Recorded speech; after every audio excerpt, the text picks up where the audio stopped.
Welcome to Villars in Switzerland for the penultimate round of the ISMF Ski Mountaineering World Cup. It is the first day of competition here in the Swiss Alps, and today is all about the sprint race. Look at those views. It is also the penultimate sprint race in the 2025 calendar and one of the last to count towards Olympic qualifying for Milano Cortina in 2026. We are here, as I say, in the Swiss Alps, actually in the canton of Vaud, and Villars-sur-Olon, as it is officially known, is pretty well known in the world of skiing, and certainly in Switzerland. It is a very famous resort. They have a very strong commitment to ski mountaineering here, and they held the 2019 World Championships, and it is the second consecutive year the resort has organised a sprint and a mixed relay on the World Cup circuit. I am Katie Friend, and I will be joined by Mireia Miro.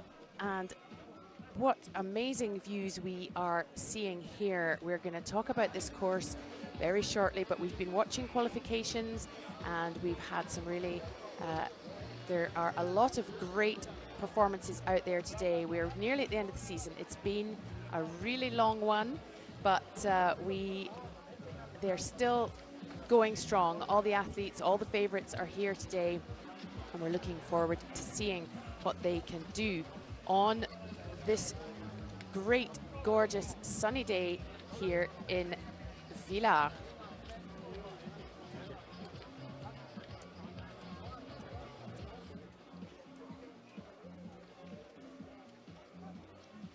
Athletes just getting ready there. The men's qualifying has just finished, and we will be going to heats very soon.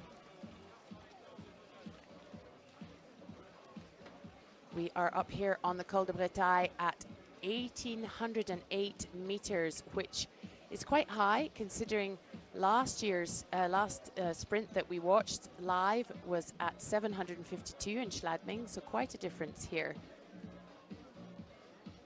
It is, as you can see, a gorgeous sunny day. It's quite warm, 14 degrees out there.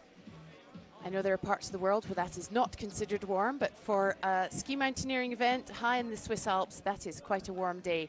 But conditions are good, as you can see, and the course is in absolutely cracking nick. I can tell you that it is about 70 meters, or it's exactly 70 meters of vertical.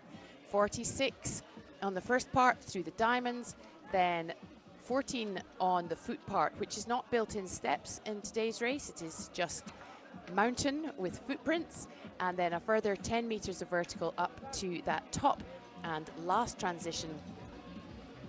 There are crampons being demanded for the coaches in their coaches zone, so it must be a little bit of a steep bit. But let's have a look at World Cup rankings. Well, Emily Harrop has won 5 out of 5, sitting with the maximum points that she can for this discipline. 500. Marianne Faton, 433, so she's 67 points behind, and all to play for between those two. In the men's, the same as before. It is a tie in second place, Thibaut Semé and Arnaud Lieta in 352. And Oriol Cardona-Coll has 451. Arnaud Lieta missed the last sprint race, and so his points count has slipped to 99. Well, they're both 99 points behind Oriol Cardona-Coll. If you're not familiar with the sprint, let me tell you what it is all about. All athletes face a qualifying round on a time trial format, which we have just had. We didn't see it live, but we saw it. Then the 30 best make it to the 5 heats, 6 athletes in each heat. They complete 2 sets of diamonds, or sometimes 1 in this case, where they can choose their route. A foot part is mandatory, followed by another section on skins, and then it's downhill. And the first 2 athletes from each heat and 2 lucky losers from across all of the heats go to the semi-finals. There are 2 semi-finals. The first 2 athletes in each semi and the 2 lucky losers make it to the final, and the winner is the first athlete around the course. It's as simple as that. And here to make it even simpler for us, my co-commentator for the season and again for today, it is Mireia Miró, former Spanish athlete and world champion. Mireia, hello, how are you? Good morning, doing really well. What about you? Good, all good. Excited to be back here in Villars. It is there's such a strong connection to SkiMo and they've got so much experience here. And what we didn't perhaps see on screen, but we know that the race director is Florent Troyer and the technical director Yannick Ecker. And I'm not sure you could get two more experienced athletes, former athletes, to set up a course like this today. Yes, it's always such an opportunity to have two athletes as Yannick Ecker and Florent Troyer being involved, not only involved, being such involved on a race like that. They have both a big amount of experience, and this for the athletes, then it translates also into the race, and the athletes can feel that everything is much smooth and everything is thought also for them. And what about this course today? It's you said to me earlier that looking at it from that gorgeous viewpoint we've just seen, which I think is on top of the restaurant in front of the course, that it looks really small. But there is nothing small about this, is there? It's still quite a challenge today. Yeah, I think it was only the angle, but at the end of the day, it's a sprint race. It's going to be a very hard effort, very explosive. So the conditions are very warm to be ski mountaineering. You said it earlier, 14 degrees, it's a lot. So let's see how the athletes can handle that, because conditions with such heat, it's not easy to manage. Indeed, and there we are seeing on our screen Robin Galando, a surprise person on the start line today. We're just going to mention that because a month ago he broke his wrist seriously badly at the World Championships. He's had a bit of a disappointing season, but great to see him back on the start line today. Yeah, it's always a pleasure to see how the athletes that have been injured come back very fast for Robin Galando. Also, as you were saying, he hasn't had the best season for him, so it's good that he can be here on the last World Cups and try to end the season with a different taste, to say so. Exactly, and preparation is à fond, at full blast, à fond as they say in French, and I think we're going to have a little look at some replays of the qualifications, but what we can tell you about the qualifications, here we are. They happened the men just finished before we started the live. In the women's qualifications, the 10 fastest were Giulia Morada of Italy, Johanna Himmer of Austria, Eva Matejovicova of the Czech Republic, Margot Ravinel of France, Emily Harrop of France, Marianne Faton of Switzerland, Katia Mascherona of Italy, Tatiana Paller of Germany, Ana Alonso Rodriguez of Spain, and Lena Bonnell of France. Well, all the ones we would expect to see there, Mireia. Yes, indeed. I was thinking exactly the same right now, like no surprises on the top 10. We have surprises, I think, on the top 20, but on the top 10, these women are very, very they really do really solid performances race after race, so no surprises there. And in the men's, also not terribly surprising either. The fastest time today in 2 minutes 25 was Max Drion of Belgium, Thibaut Anselmet of France, followed by Biel Pujol of Spain, Jeremy Anselmet, two Anselmets in the top 4. Jeremy Anselmet was 4th, Basile Ducouré, also of France, Ian Clark of the United States, Thomas Bussard of Switzerland, Nikita Filipov, independent athlete, Carno Lieta of Switzerland, and Finn Hirsch of Germany. And perhaps some names that we might not have seen this time last year, but this year we are very, very used to seeing these ones. Yes, I think that this year, every year, some athletes appear and do incredible season, and this year, some of those names we are starting to get very used to them. Indeed, and it is great to see. Well, time has come and we are ready to roll. It is the first of the women's heats. And we have in here Giulia Morada of Italy, Lena Bonnell of France, Emma Cook-Clark of Canada, Thibaut Dessin of Switzerland, Rebecca Chuli of Slovakia, and Maria Ordóñez Cobacho of Spain. There on our screen, Rebecca Chuli of Slovakia, Lena Bonnell, These are some of the best. Lena Bonell currently 5th in the rankings. Giulia Murada of Italy. Emma Cook-Clark retired from the fire department in Canada last year to give this a real go. Thibaut Dessin of Switzerland, racing on home turf. And there, Maria Ordóñez Cabacho of Spain. Some very, very strong athletes in this heat. And we are about to start.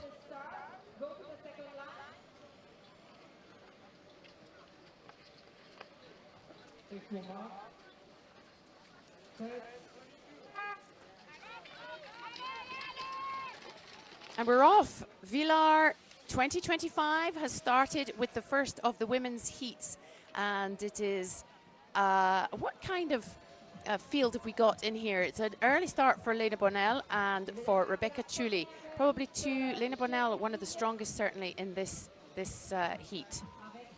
Yes, Lena Bonell leading from the start. We have Rebecca Chuli just behind. Giulia Murada on our left of the screen. Giulia Murada that usually has a slower start. I don't think that's the right word really, but for sure that she finishes the sprint stronger than she starts. And we see here Giulia Murada and Rebecca Chuli fighting to win that spot. And on the screens, Emma Cook-Clark from the other side, followed by Tive de Sein. Indeed, and it looks like Giulia Murada, despite what we both think about her normal starts, is really taking a very strong lead there. Again, up ahead of Lena Bonell and Emma Cook-Clark. And this part that they are just doing with the skis, it's very, very steep. We see by the position of their bodies. And now they arrive here to the transition area, very fast transition from Lena Bonell and Giulia Murada. And Giulia Murada putting another speed here on the speed part. But Emma Cook-Clark that is just behind, she's also very, very strong on the foot part. She comes from tri running and usually does very strong foot parts. Also comes from carrying people out of burning buildings, so I can imagine that has probably helped in her lead up to this. Giulia Murada first into transition, Lena Bonell, Emma Cook-Clark, Thibaut Dessin, and Rebecca Chuli had a fast start but seems to be tiring. And Giulia Murada looking very strong here, out of there very quickly. Yes, Giulia Murada that she has taken the lead and she's fighting very hard to maintain it. And behind we see a very interesting fight because there's Lena Bonell, but just behind there's Emma Cook-Clark and Tive de Sein fighting to try to get a spot directly to the semifinals. Indeed, because the first two will go directly to the semifinals, and then the following probably one or two have to wait and see. Giulia Murada out first, Lena Bonell behind her.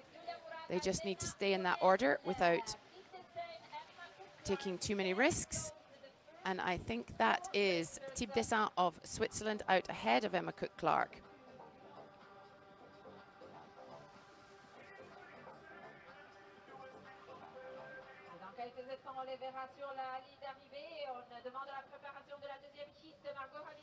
And here we have them coming down into the finish line. Heat number one, Giulia Murada comfortably taking that ahead of Lena Bonell. Thibaut Dessin on home turf will be delighted to go into third, I should imagine. And Emma Cook-Clark having a little trip there and comes in fourth. And they will both have to wait and see what that brings for the lucky losers. You could see on Giulia Murada's face there, it is an all-out effort. Yeah, she has pushed very, very fast. We see now here the start, Lena Bonell and Rebecca Chuli, that as you were saying, she did a super strong start, but she had some difficulties on the second part of the sprint. And really the fight between Giulia Murada and Lena Bonell. Giulia Murada that here on the foot part has started to make the difference. She exited the foot part same time as Lena Bonell, and she just started to make a bit more difference. And she has been able to cross the finish line first, followed very close by Lena Bonell, Tive de Sein, and Emma Cook-Clark. A great start to our morning of SkiMo of sprint racing. And straight on to heat number 2. Margot Ravenel of France, Katia Mascherona of Italy, Emma Albrecht of Austria, Ida Waldal of Norway, Caroline Ulrich of Switzerland, and Ayaka Ueda of Japan. As we head into round number 2, Ayaka Ueda there on our start lines.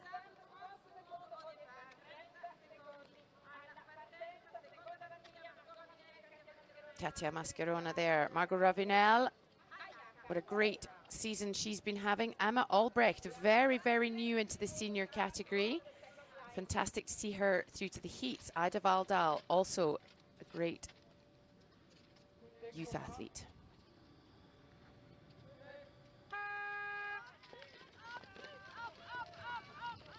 And they're off quite a young field here. Quite a lot of youngsters in here. Margot Ravenel, Caroline Ulrich, Ida Waldal, and Emma Albrecht, certainly very young athletes. And great to see them doing so strongly. Yes, they are the present. They are the present and the future of the sport, because, as you say, they are also young, and they are already here on a World Cup sprint heat. We see Caroline Ulrich leading with the red suit, followed by Margot Ravenel and Emma. Correct me. Albrecht. Albrecht, yes, thank you. On one side, and then on the other, we see Ida Waldal, Katia Mascherona, and Ayaka Ueda. And Caroline Ulrich, who always has this sort of head movement going right from the start, but which quite often in an athlete in any sport can suggest a little bit of tiredness, but it just seems to be the way she goes. So we should never read too much into that as she takes the lead. Caroline Ulrich from Switzerland, again on home turf, ahead of Katia Mascherona and Ida Waldal. Margot Ravenel in 4th, Emma Albrecht in 5th, and Ayaka Ueda bringing up the rear. Caroline Ulrich absolutely powering up here. Of course, she knows this very well. She was a youth Olympic champion here in Villars in 2020. So she is no stranger to this part of the world. And what a gap has Caroline Ulrich open here on the foot part, only on the foot part. She has done an amazing foot part, and we see that she has opened a very comfortable gap between her and the rest of the group, the rest of the pack. But still, in a sprint, anything is assured until the finish line is crossed. Indeed. There she goes up into that top transition. Caroline Ulrich of Switzerland. Katia Mascherona having a great sort of second half to her season from Italy. She was 6th here last year. And it is Caroline Ulrich who heads off down the hill. Very strong skier with Katia Mascherona. And I think Ida Waldal, no. Margot Ravenel, I beg your pardon. Distinctive red helmet of Margot Ravenel of France. This is going to be, I think this is a fast one. I think this may be a faster heat than the previous one. We will see in just a second. Gosh, it's tight as they head in to these last. And Katia Mascherona just gets into that line ahead of Margot Ravenel. We had some penalties on that earlier in the season, but it is Caroline Ulrich who takes the win in 3:02.9. Katia Mascherona just behind her, and in behind her in 3rd, Margot Ravenel. Ida Waldal of Norway and Emma Albrecht coming in there. And that was a very exciting finish.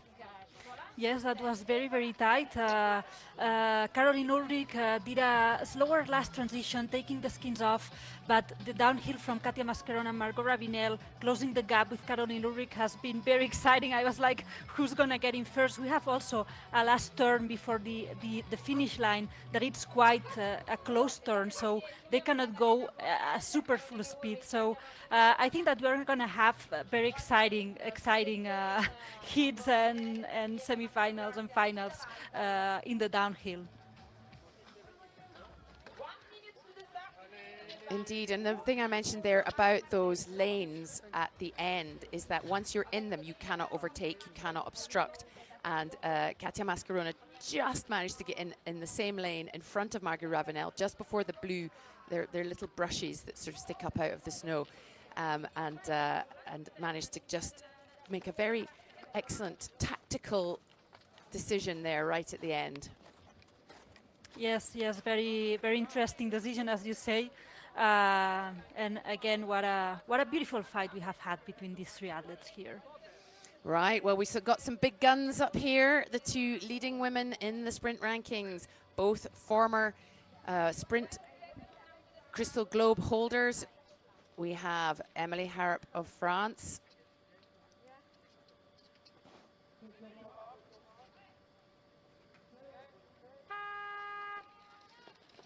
And away we go with heat number 3. Emily Harrop of France, Marianne Faton of Switzerland, Yvonne Januszczyk of Poland, Maria Costa-Diez of Spain, Solong Trojen of China, and Deborah Chiarello-Marti of Switzerland.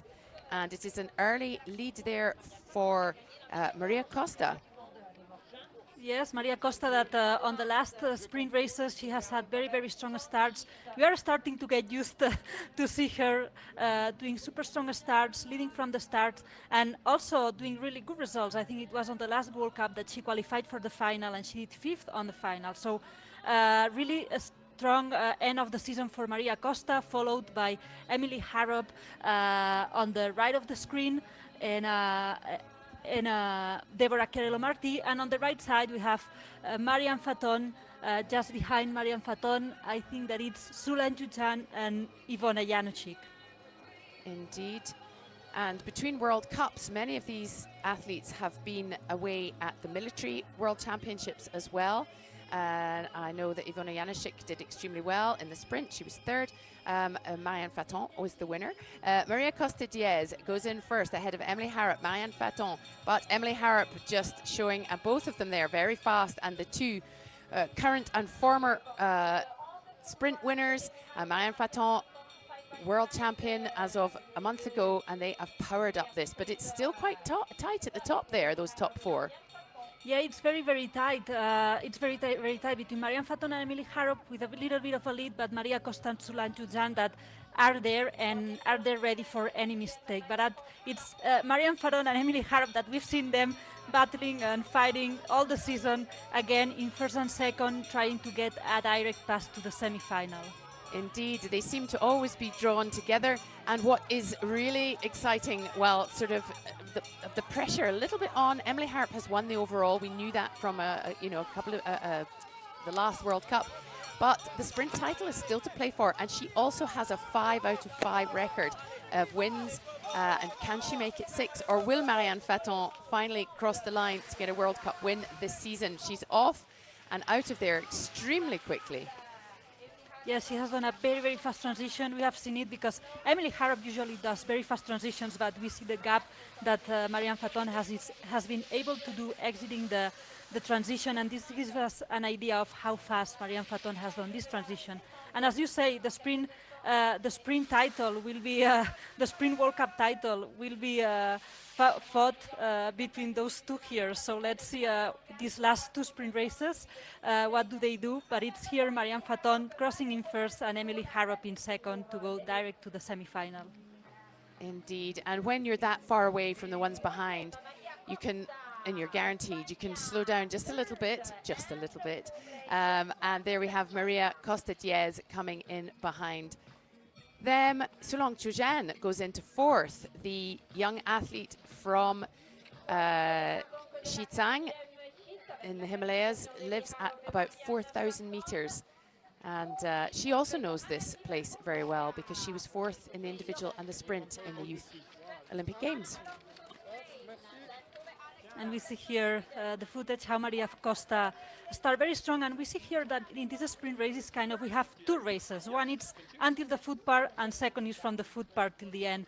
And we see here, we saw it on the previous heat, and we see now that the positions change quite a lot from until the foot part and from the foot part till the end. But what could we expect? Marianne Faton and Emily Harrop are two of the most strong athletes of the discipline. They have demonstrated here doing the two fastest times of until now from the heats.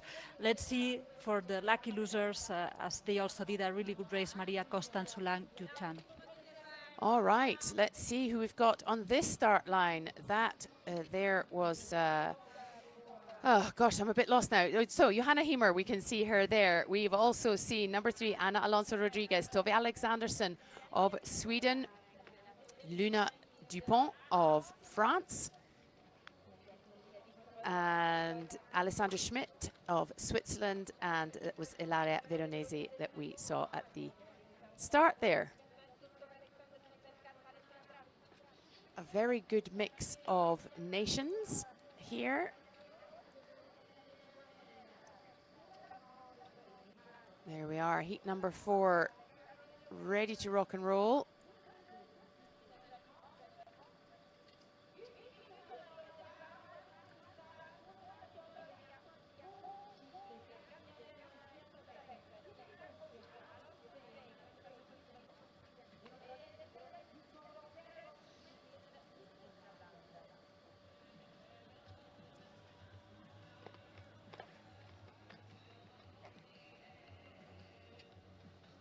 Just waiting, and soon we will hear Christine Cavanier ask for silence.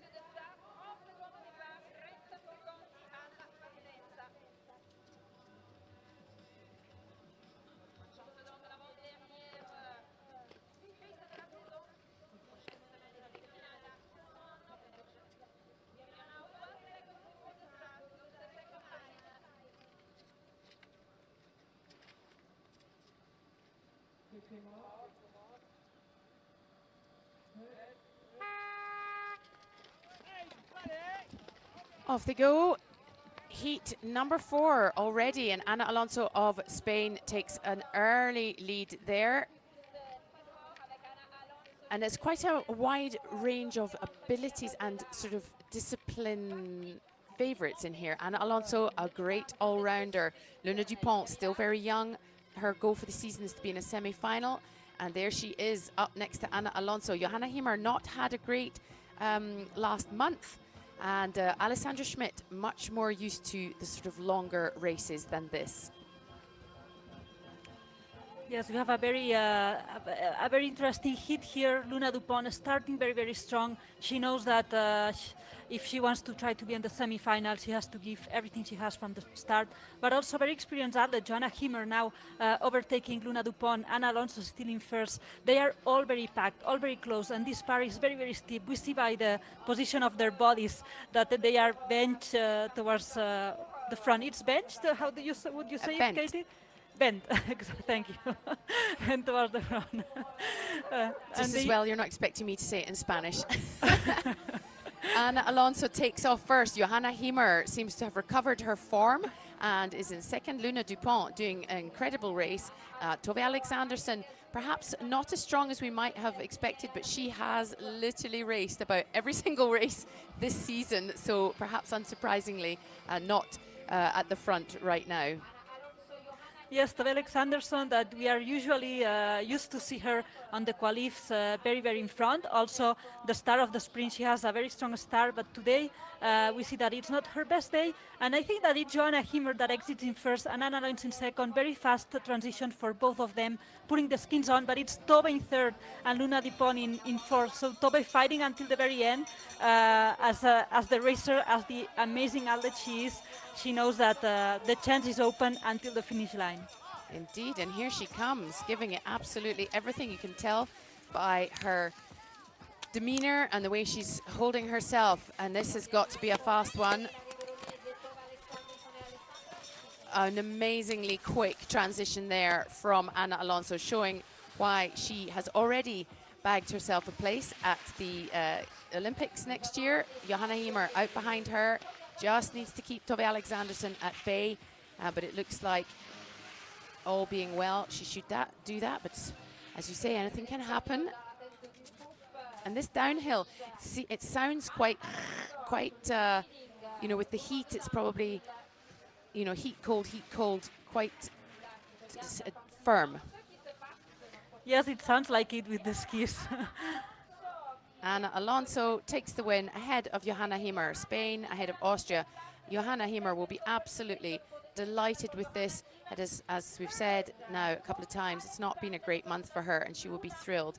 Tove Alexandersson of Sweden in third. Luna Dupont, what a great start to the race for her, and a really great result in fourth. Ilaria Veronesi of Italy in fifth.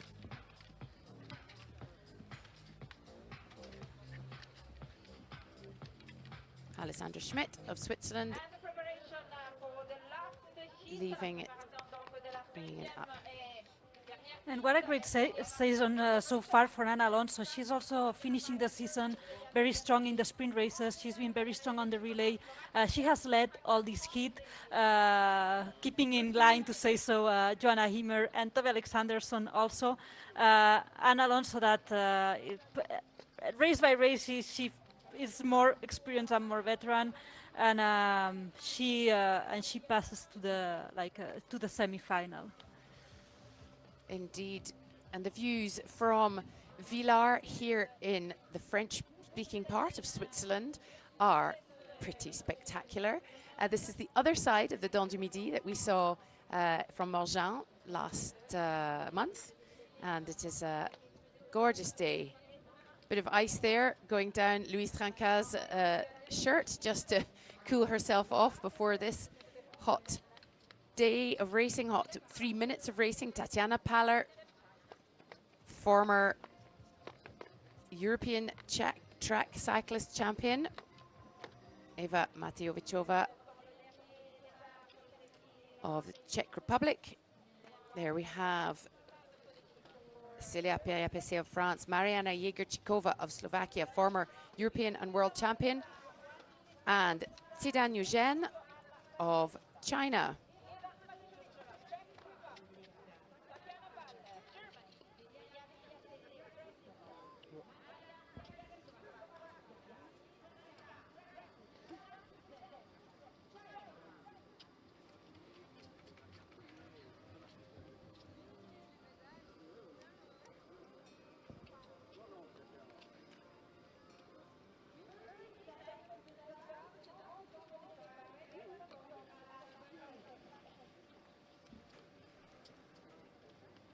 There they are, advancing to the line, ready to go. Heat number 5.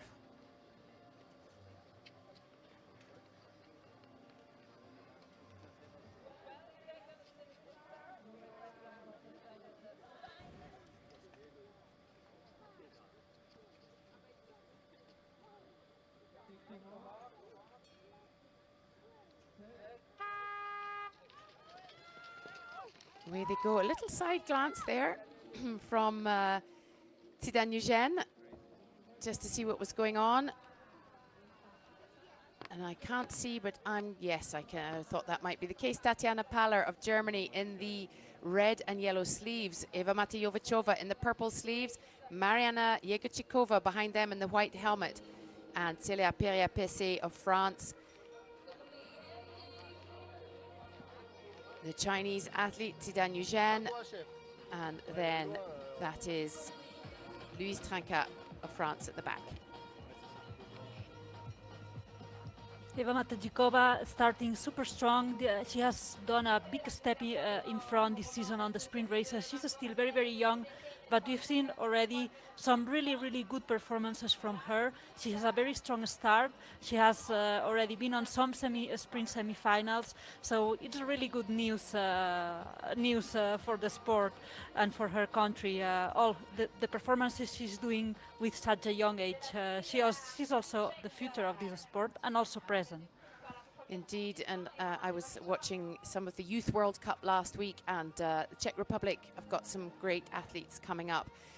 So there we are, Eva Matejovicova of Czech Republic ahead of Tatiana Paller and Mariana Jegerčíková as they came to that last transition. But Mariana Jegerčíková just showing a bit of experience there and powering up those steps first into this transition.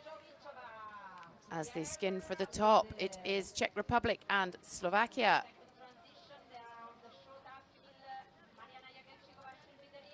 That is some position Eva Matejovicova is adopting there. Yeah, I think it's very, very steep, and they do what they can at this point of the race. Mariana Jegorčíková, former European and world champion,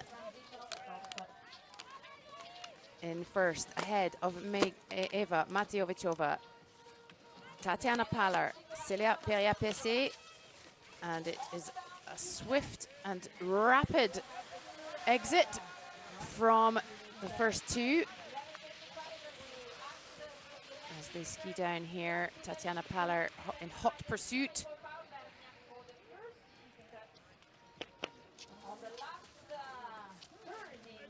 Mariana Jegorčíková had quite a long illness at the beginning of this season, and so missed a few of the World Cups. Lost her World Championship title to Marianne Faton. In fact, they've swapped it backwards and forwards for the last 4 editions. As they head into the finish line,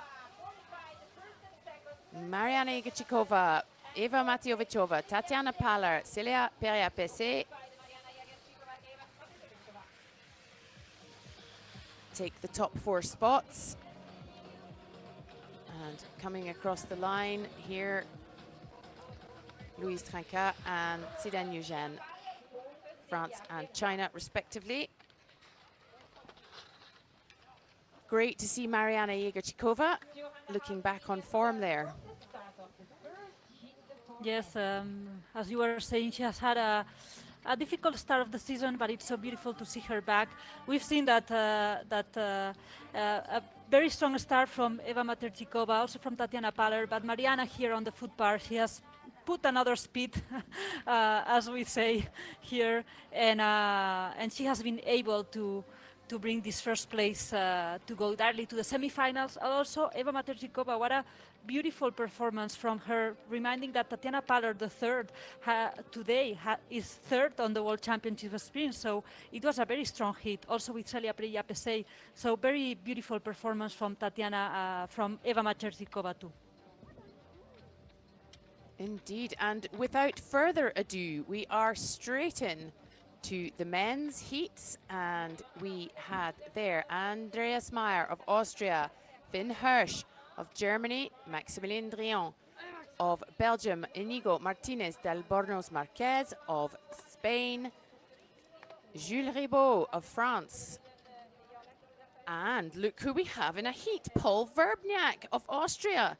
Not his usual discipline or his strongest discipline, but great to see him here as well. This looks like one of these lineups like we had in a couple of the women's heats, a sort of a wide range, some young, some sort of overall athletes, a couple of sprint specialists, so it's all to play for here. Yes, this is going to be a beautiful heat with this variety of different athletes.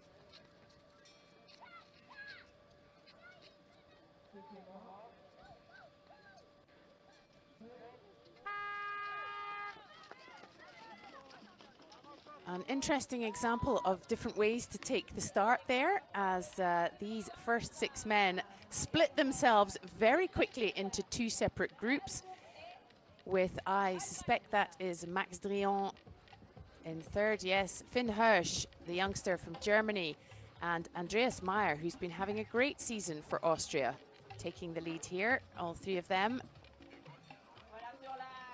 What a strong, strong start from the three of them. We see Íñigo Martínez Albornoz in fourth on the right side of the screens, and Íñigo usually has a stronger start, so this gives a lot of perspective on how strong they have started.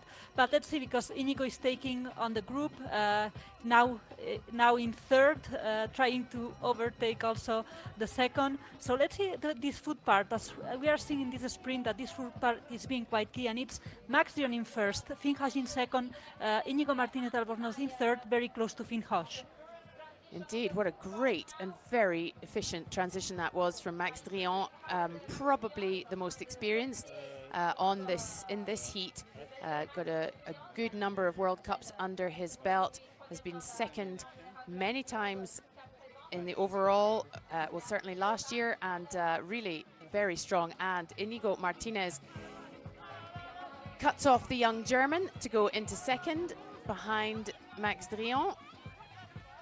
And I think I just spotted a second Belgian uniform there.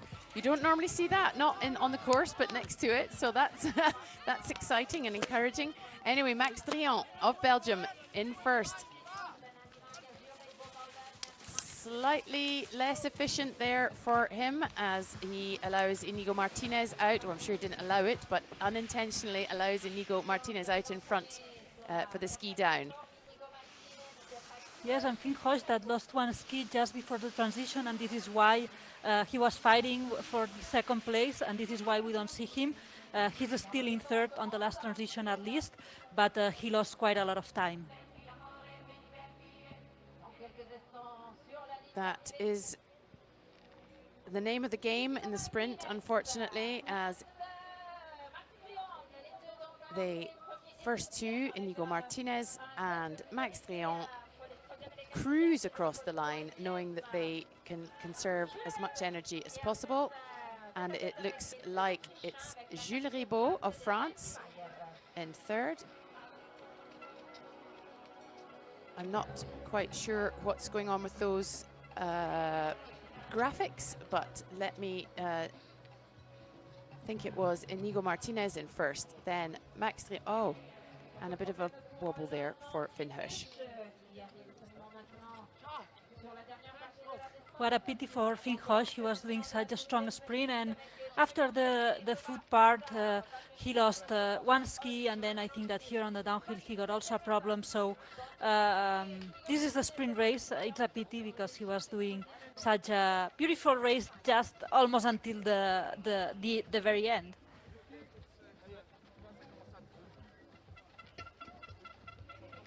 Indeed. But still a long career ahead of him there.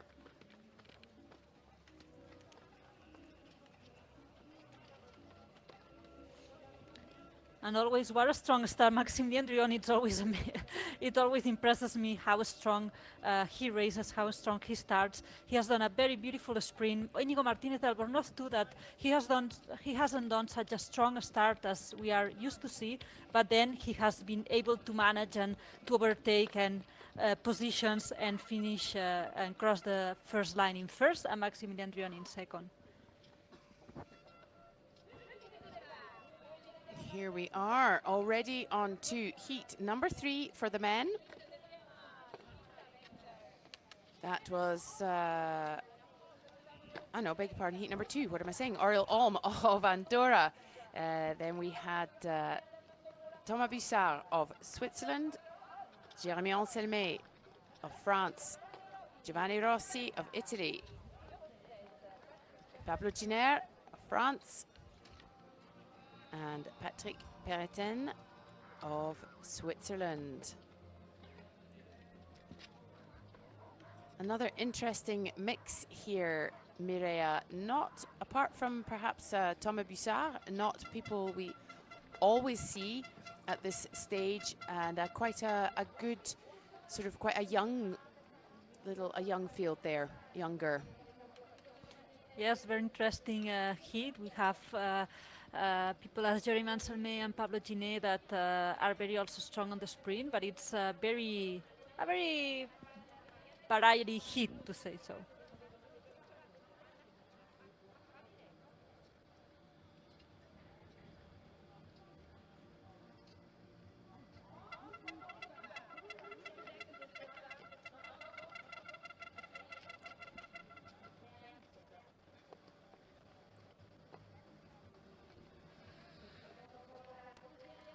Just getting ready to hear the start line being called. There we go for heat number 2 here in Villars.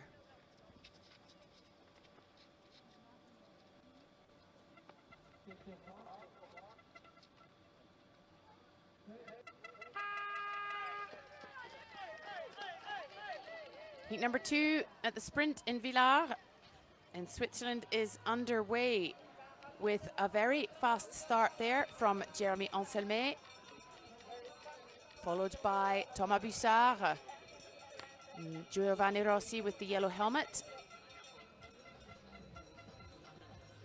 as they head into the diamonds.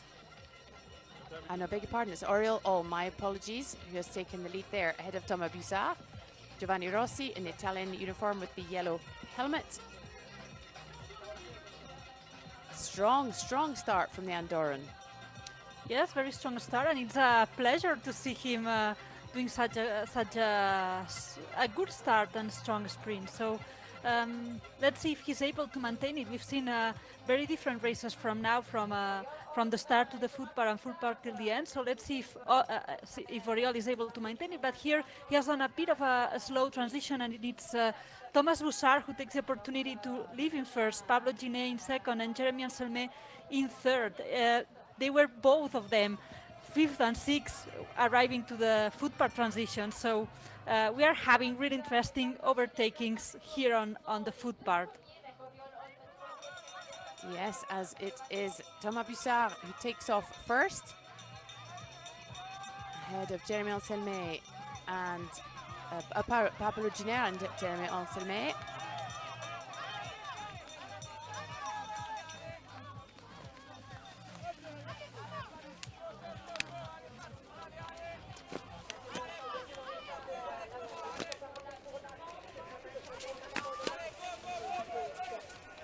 Nice, quick transition there from Thomas Bussard.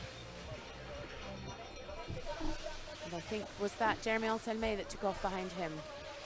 Pablo Ginet. And third, Jeremy Anselmet.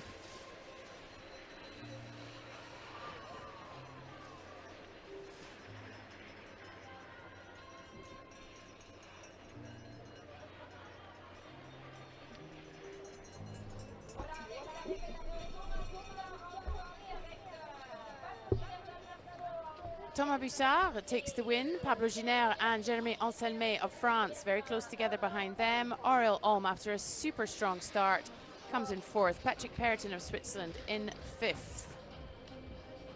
What a pity for Oriol Olm. He had a slower transition, putting the skis on the backpack, and this was when Thomas Bussard, Pablo Ginet, and Jeremy Anselmet took the opportunity and take the first, second, and third that they have kept until the finish line.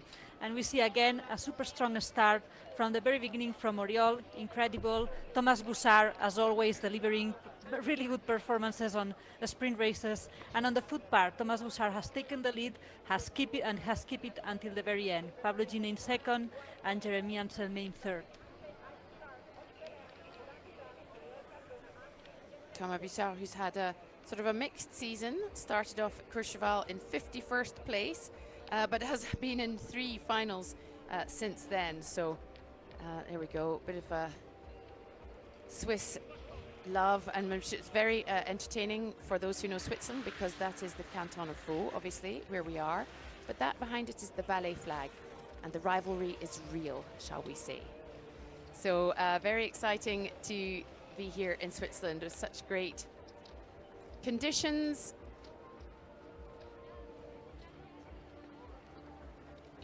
We are 2 heats down for the men, and you can see that Lower Down spring is springing here in Switzerland, but still enough snow to have a great race here in Villars today.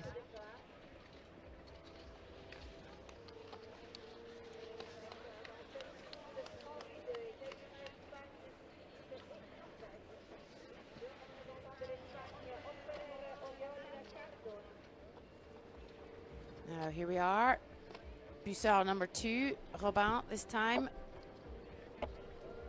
Next to him, Basile Ducourret of France. Ian Clark of the United States becoming a regular in the heats here on the World Cup this season. Number 5, Ot Ferrer Martinez, definitely a regular, having a really great season. Talking of great seasons, this man, Oriol Cardona-Cole, currently in the lead, aiming for another sprint title, and Hans Inge Klette of Norway. This could be quite an exciting heat, I think, Mireia. Yes, I was thinking exactly the same, and it's gonna be a very, very interesting heat. And it always amazes me the calmness that Oriol has. He looks so relaxed. Yeah. Yeah, look at him just leaning on his poles there. There we go, being called to the start line. Heat number 3.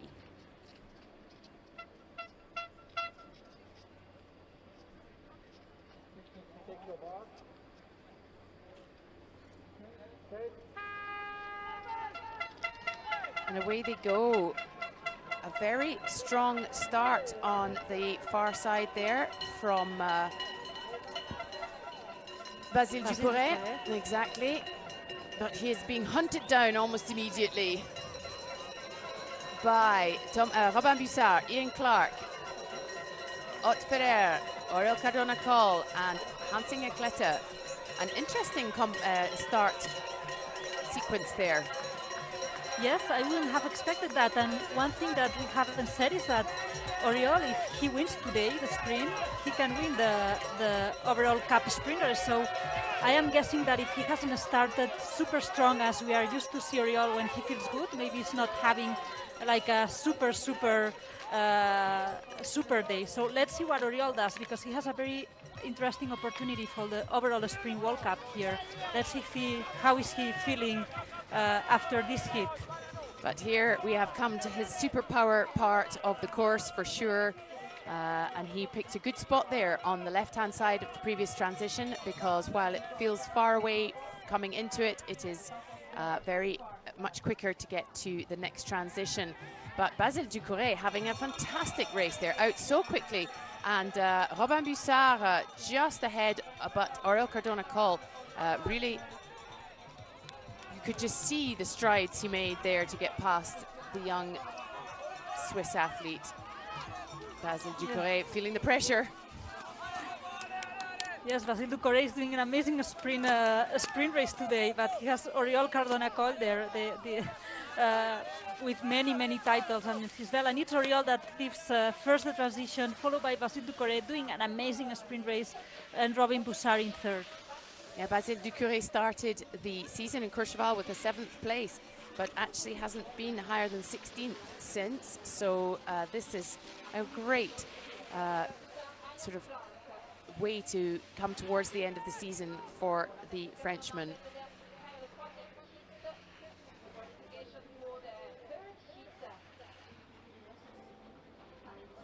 And from starting quite near the back, Oriol Cardona-Cole made that look very easy, as he takes, we think, all being well, yes, the win across the line ahead of Basile Ducourret. Robin Bussard battling there to get as fast as possible. Hans Inge Klette in 4th.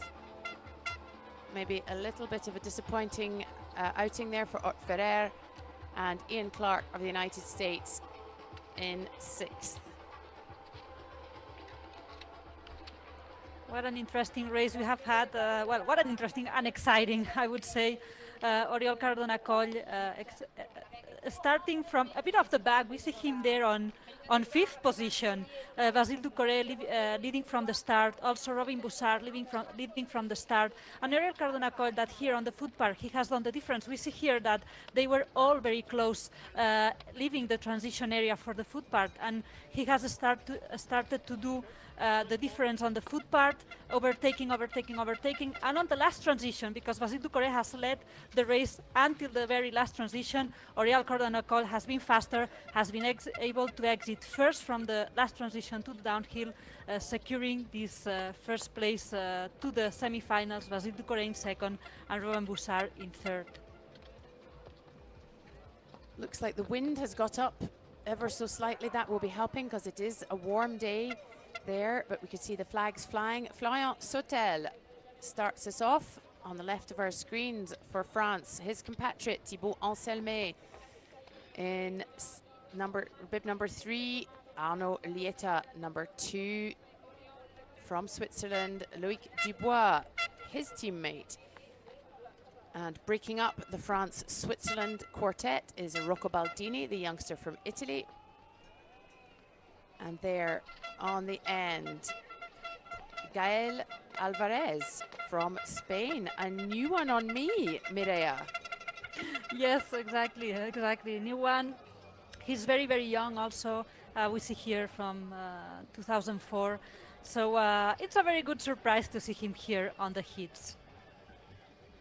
But this should be exciting. We have Thibaut Anselmet, Arnaud Lieta, Loïc Dubois. Well, Arnaud Lieta and Thibaut Anselmet are neck and neck. They have 352 points each in the sprint ranking. Both of them 99 points behind Oriol Cardona.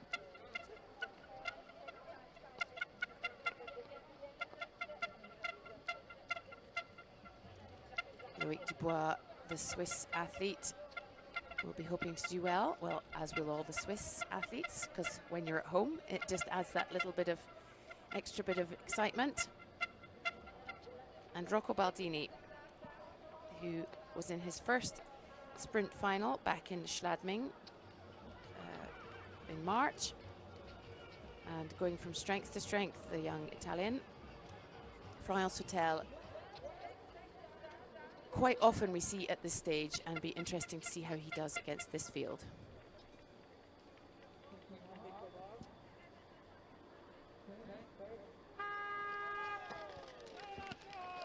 And I think that may have been a little false start there for Rocco Baldini, but we will see. That will be up to the judges, as it is.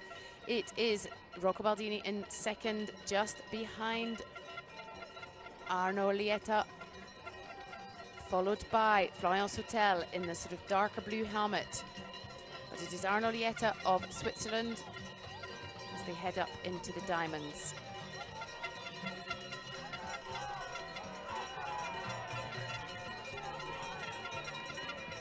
Arnaud Lieta that missed the last Spring World Cup in Austria. We don't know exactly why.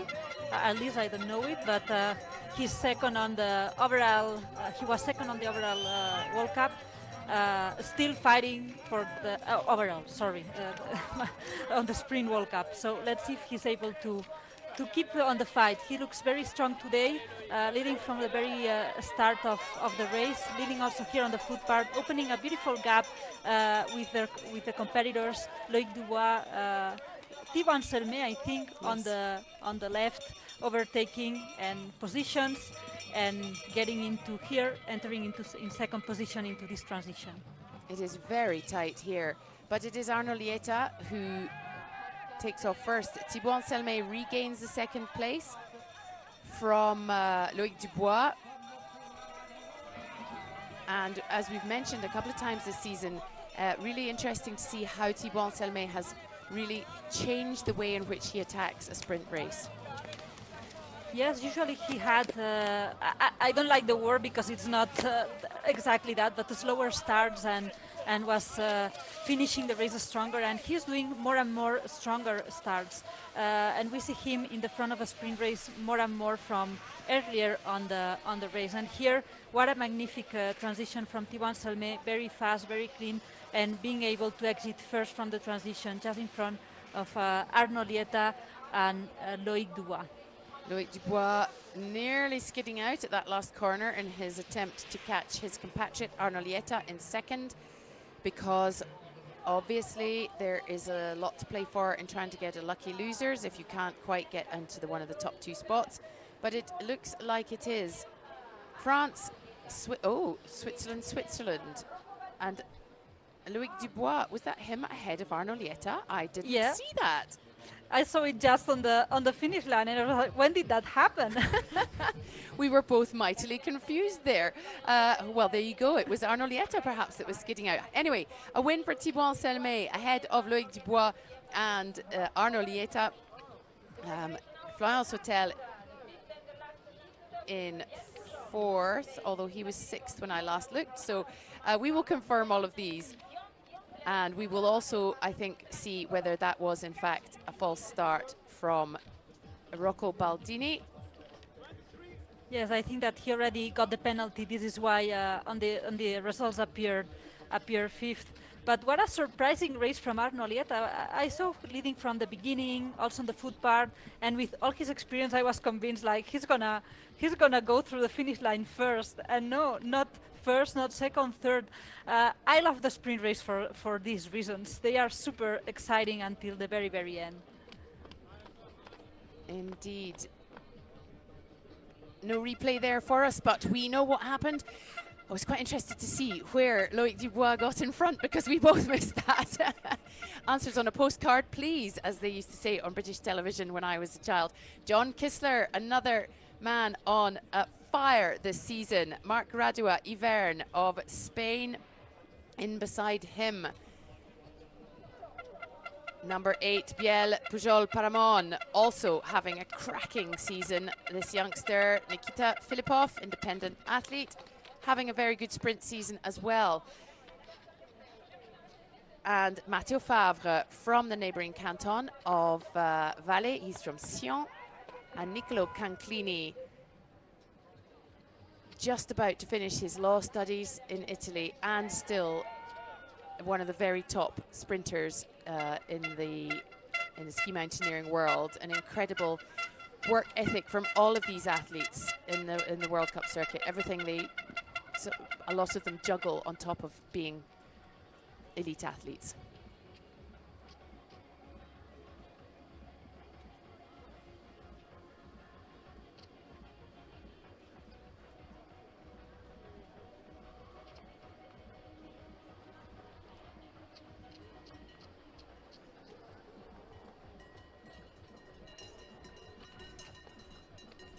And I can confirm that Rocco Baldini did get a minute's penalty for that. We assume false start.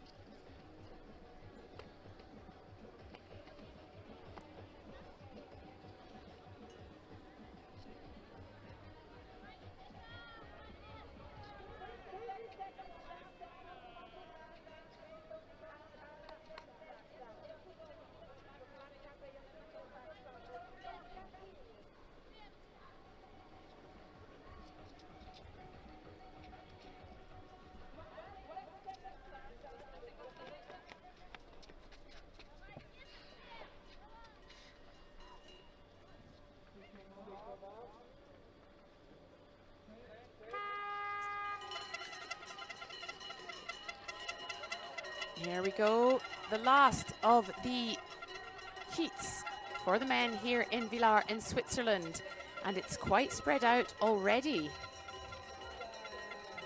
Yes, it's been a very different start. I mean, I would say very spread out from the very beginning. John Kissler of Switzerland taking the lead there ahead of Marc Radua, followed by Biel Pujol. Slip there from Nikita Filipov, Matteo Favre in behind him, and Niccolo Canclini at the rear.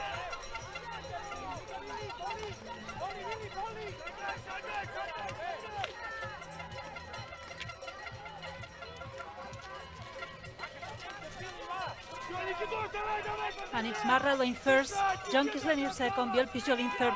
What a strong end of the season for Marc Radua, John Kissler and Biel Pujol. Also for Nikita Filipov, that not only the end of the season, he's been doing a very strong sprint races all the season, but Marc Radua and Biel Pujol especially, they are doing a very strong end of the season. We see here Marc Radua managing really well this sprint race, very fast transitions, very strong on the ski part and foot parts, leading in first. John Kissler in second, and Biel Pujol in third, just behind him, fighting with him. It will be, this last transition and downhill will be crucial to know who enters in first and second. Everything is very tight now. Indeed. Mark Radua takes off ahead of John Kistler. John Kistler had his first senior World Cup podium this year in Bormio. He was second, and he has had 4, 5 top. 1, 2, 3. He's been in the finals all but one this season. So fantastic for the youngster there. But Mark Radua looking so strong as he comes down here. And there's a bit of a battle going on there for third and fourth. For third. Nikita Filipov just overtaking Biel Pujol there. Mark Radua of Spain takes the win. John Kistler just behind him. Nikita Filipov behind him in third, and Biel Pujol just overtaken in the last bit of the ski. Matteo Favre and Nicolo Canclini make up the rest of the athletes. And I think so far it's been the fastest hit that I remind. And very fast times for Mark Radua, John Kistler, Biel Pujol, Nikita Filipov in third, overtaking Biel on the downhill. We have seen a very beautiful performances here on this hit.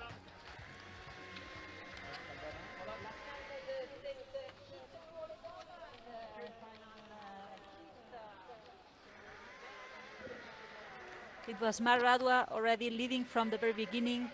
John Kistler second. Mark Radua has done a very, very solid sprint hit here.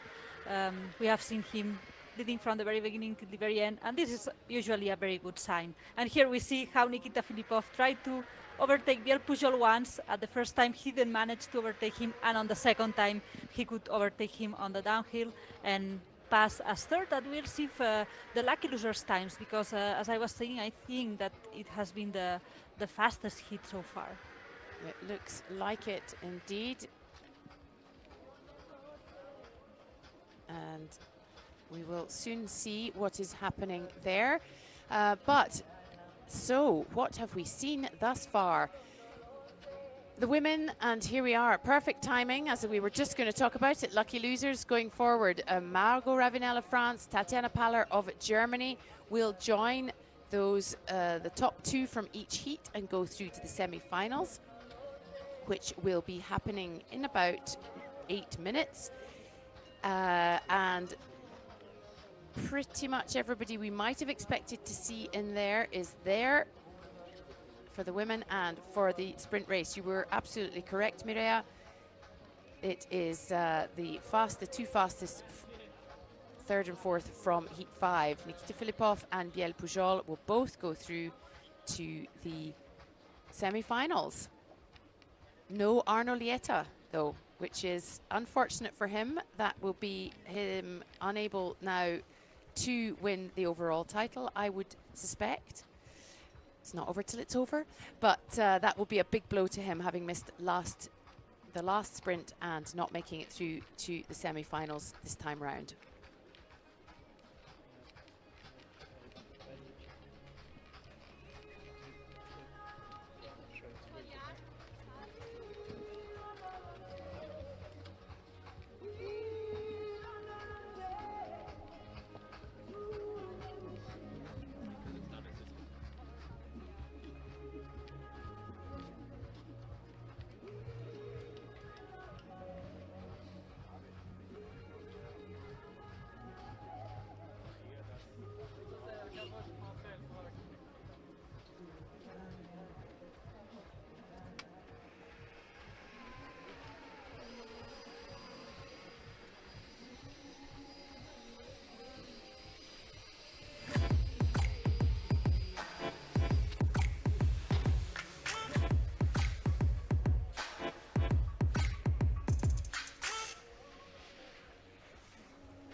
We're here in Villars in Switzerland for the penultimate stop on the ISMF Ski Mountaineering World Cup Circuit 2025. And it is the first day of competition. All eyes have been and are on the sprint race.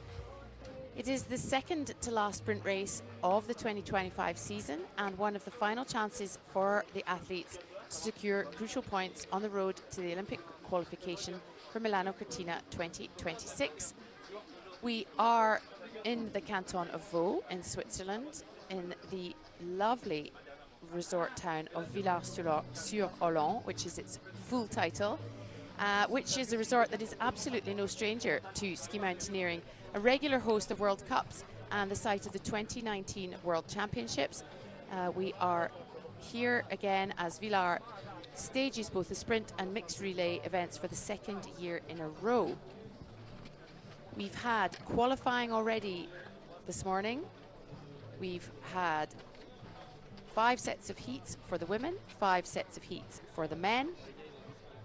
And now we are heading very shortly to the semi-finals.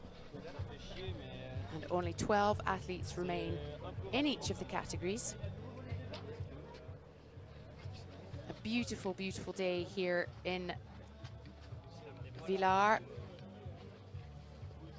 We've already seen athletes throwing some snow down their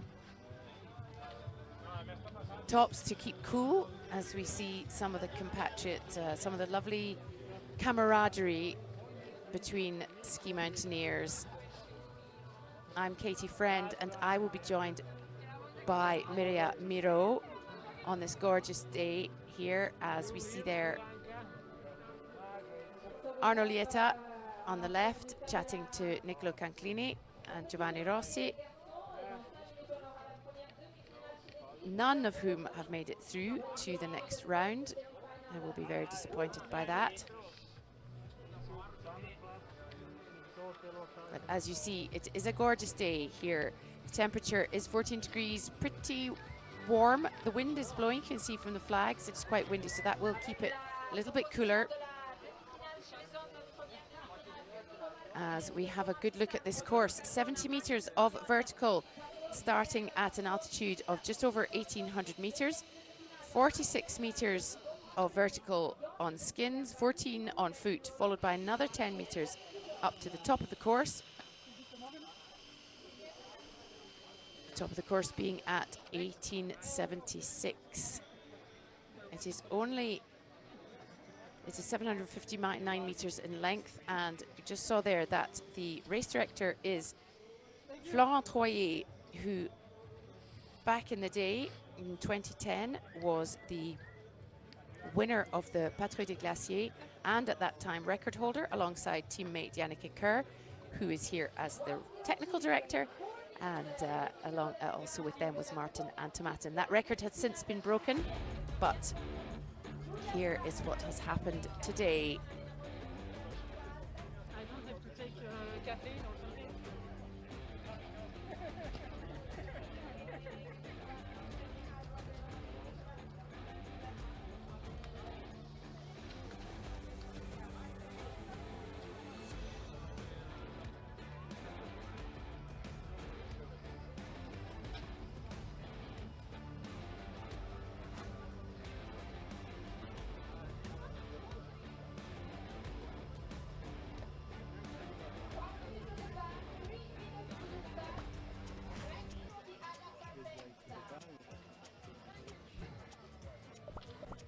If you are not familiar with the sprint race, this is what happens. Everybody goes through a qualifying round, and the 30 best make it to 5 heats, 6 athletes in each heat.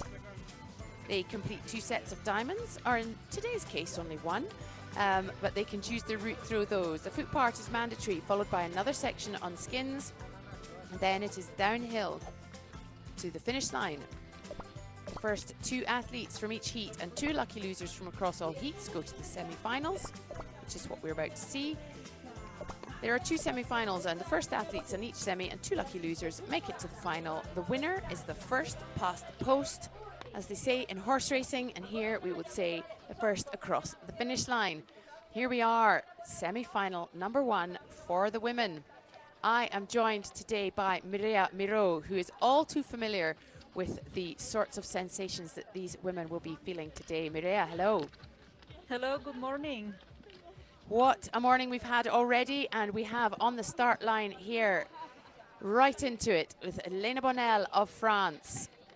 That is Katia Mascherona of Italy. Marianne Faton, world champion as of a month ago from Switzerland. Giulia Murada of Italy. And there we have Caroline Ulrich of Switzerland and Tatjana Paller of Germany.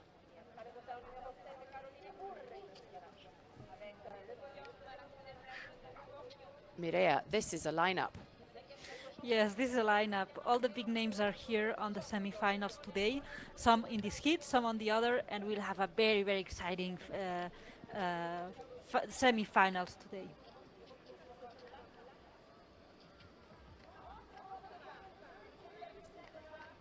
We have Emily Harrop in the next heat, of course, but here we have,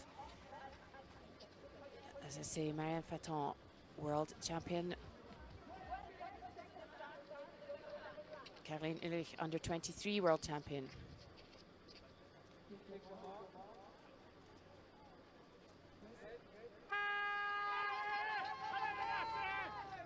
And away they go. Marianne Faton with a very fast start there in the middle of the pack, but not being allowed much leeway at all.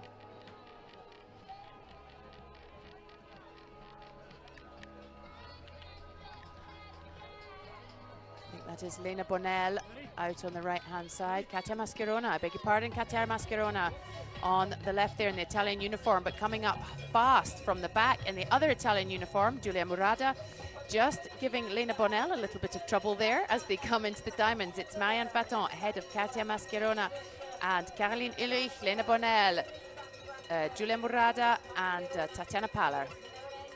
What a beautiful start from Katia Mascherona, side by side with Marianne Faton, world champion, as you were saying. Caroline Ulrich under 23 world champion, but we also have Tatjana Paller in 6th position now, that did 3rd on the world championship. So it's a big, big lineup here. And we see Giulia Murada now in the screen in 1st position with Katia Mascherona from Italy, followed by Marianne Faton and Caroline Ulrich with Switzerland with the red suits. And it's Giulia Murada that is starting from 6th position. She overtakes some competitors on the diamonds and leaves first for the foot part. And a very strong foot part there from Caroline Ulrich as she goes into the lead ahead of Giulia Murada.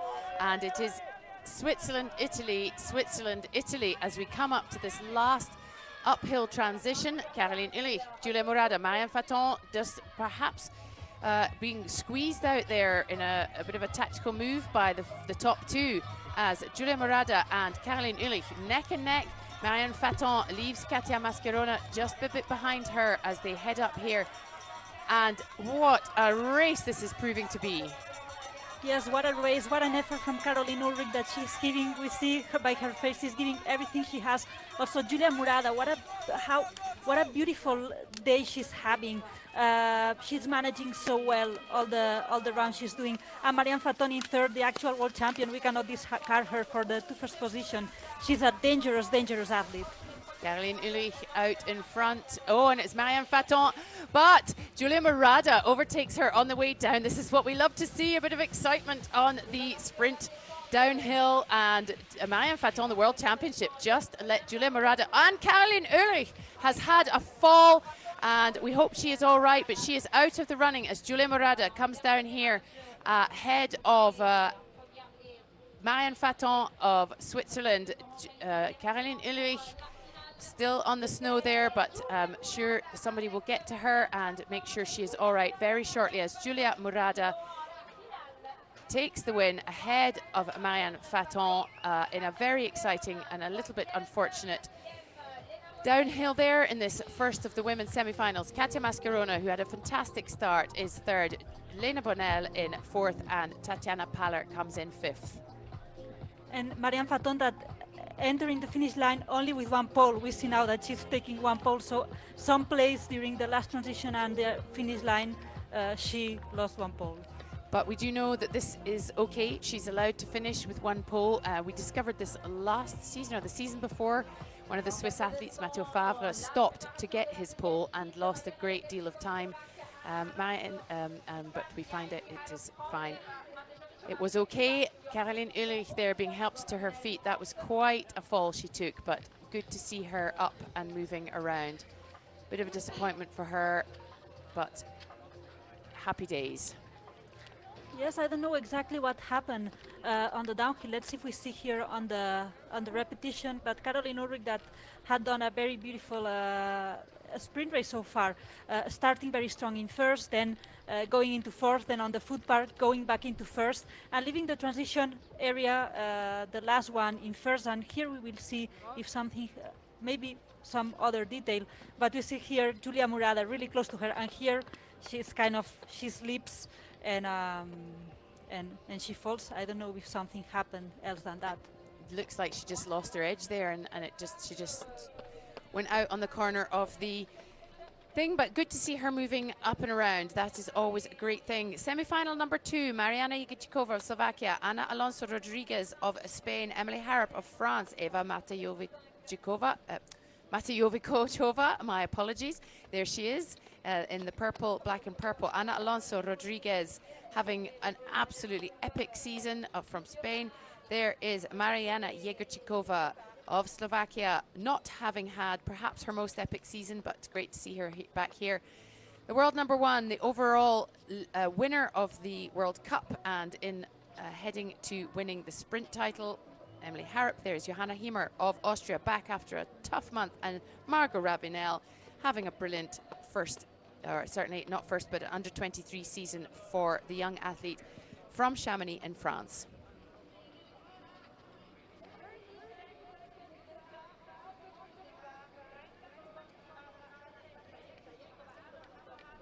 A good mix here in this semi-final, Mireia, of experience and youth. Yes, we have Eva Matejovicova and Margot Ravenel, both under 23, very, very young, and a lot of experience like Emily Harrop and Alonso or Johanna Hiemer or Mariana Jegicikova. Little tiny slip on the start line there for Margot Ravenel, but she is off. And it is Emily Harrop, it looks like from this angle, that is taking an early lead. Not that we should be surprised, that is where she likes to be. Mariana Jegicikova right up beside her though, the two most experienced perhaps on the sprint, but it is very close here as they come up to the first set of diamonds. Yes, I think that it will be a very exciting semi-final for sure. All the semi-finals are, but we have Emily Harrop, Mariana Jegicikova, both with incredible experience and titles. But we have also Ana Alonso, very, very experienced in a lot of finals this season. And then we have Margot Ravenel and Eva Matejovicova, very young, fighting. Usually these young athletes are very brave when they race, no fear. They want to try to be on their first finals. And then Johanna Hiemer, also very experienced. So it will be a very, very exciting heat to watch. And I think that very, very packed until the very end. I think that, again, we'll see some difference here on the foot park, as almost in every heat today. But it will be very close until the finish line. And there, Emily Harrop in first ahead of Mariana Jegicikova. Mariana Jegicikova, just slight hesitation there, getting her skis on, and allows Ana Alonso to go with them as they head up as a 3 there. And wowee, they are really, really not giving each other a break as the youngsters slightly fall back, letting these 3 wildly experienced sprint athletes take off up to the top. Slight hesitation from Emily Harrop getting her skis out the back of her pack there, but hasn't slowed her down that much as the 3 of them are absolutely powering up here together. It's Emily Harrop, but she has not been given a breather for 1 second by the Slovakian nor the Spaniard.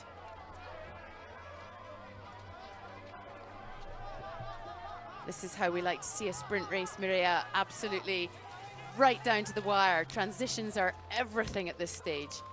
Yes, again, transition. This last transition on the downhill will be very, very important. And it's Emily Harrop in first, and wow, Anna Alonso in second, more or less at the same time as Emily Harrop. But Mariana Jezersikova also just behind Anna Alonso. But Anna Alonso and Emily Harrop are incredible skiers on the downhill. So let's see.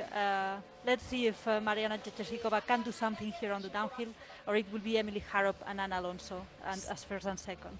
You see there Emily Harrop's alpine skiing roots showing as she came over that bump. A lovely bend in the knees, no movement in her upper body, and she comes across the line looking quite relaxed. Anna Alonso slightly less relaxed, just checking that Mariana Igachikova is not that close, as Emily Harrop takes the win in this semi-final. Anna Alonso Rodriguez, Mariana Igachikova, and the youngster Margot Ravenel in fourth. And I think it's going to be Eva Matejovicova and Johanna Himmer in at the back end of this semi-final. And let's see the lucky losers here, because with Caroline Ulrichsfall on the previous semi-final, this gives a big chance to both Mariana Jezersikova and Margot Ravenel to be on the final.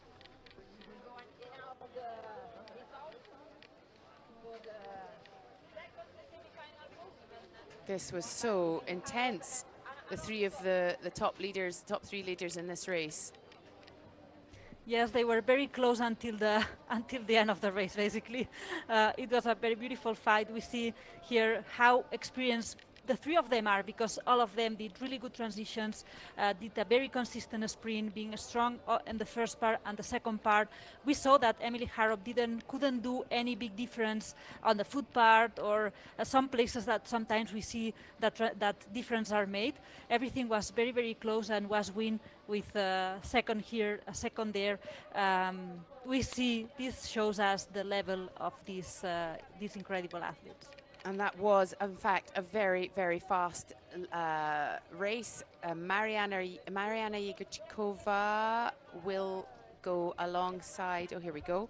Oh, no, that's the men's coming up, but I think Mariana Igachikova and indeed Margot Ravenel, I suspect, will go in as the lucky losers. So, but we're once again switching immediately to the men. We can see again, two wildly exciting semi-finals. As we said just a little bit earlier, perhaps the big loss there, well, two actually, Robin Bussard, Arnaud Lieta, both on home ground. We would have perhaps imagined we would have seen them, but otherwise we have some really great semi-finals coming up very shortly.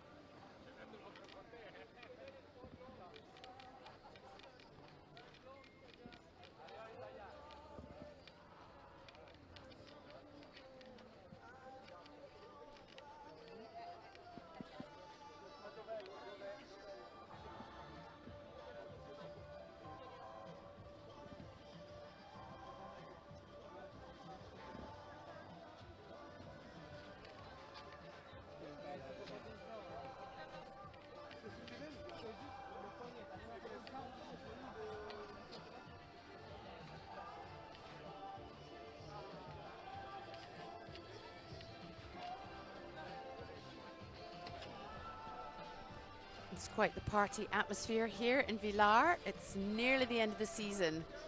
There's no let up though for these athletes, but can begin to see a nice long break at the end of the season, perhaps into their shorts and sandals and off to the beach for a break, but not quite yet. As we see the men in the first semi-final here in Villars. It is the penultimate World Cup event and the penultimate sprint race for the season. Number one. Number one being called to the start line, and we know that is Oriol Cardona-Cole. All to play for him here. He no longer will have Arnaud Lieta threatening him, but Thibaut Anselmet still within as they say in a not very nice expression, spitting distance.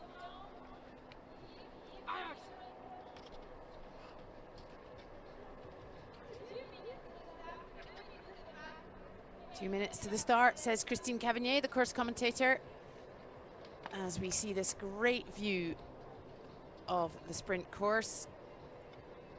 As we look at the start line, Inigo Martinez from Spain, Thomas Bussard of Switzerland, Oriol Cardona-Coll of Spain, Max Drian of Belgium, Pablo Giner of France, and Nikita Filipov, independent athlete.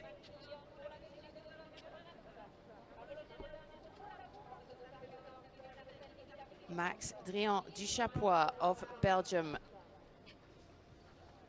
second last year in the overall rankings. Inigo Martinez,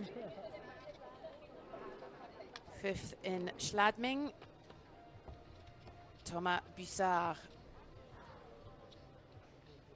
medal winner here in 2020 at the Youth Olympics. Oriol Cardona-Coll needs no introduction, but world number one and, beg your pardon, not world number, sprinting number one, world champion. Nikita Filipov, independent athlete who has been having a great sprint season.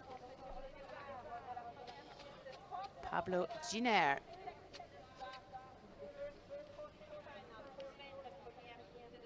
in his second sprint final.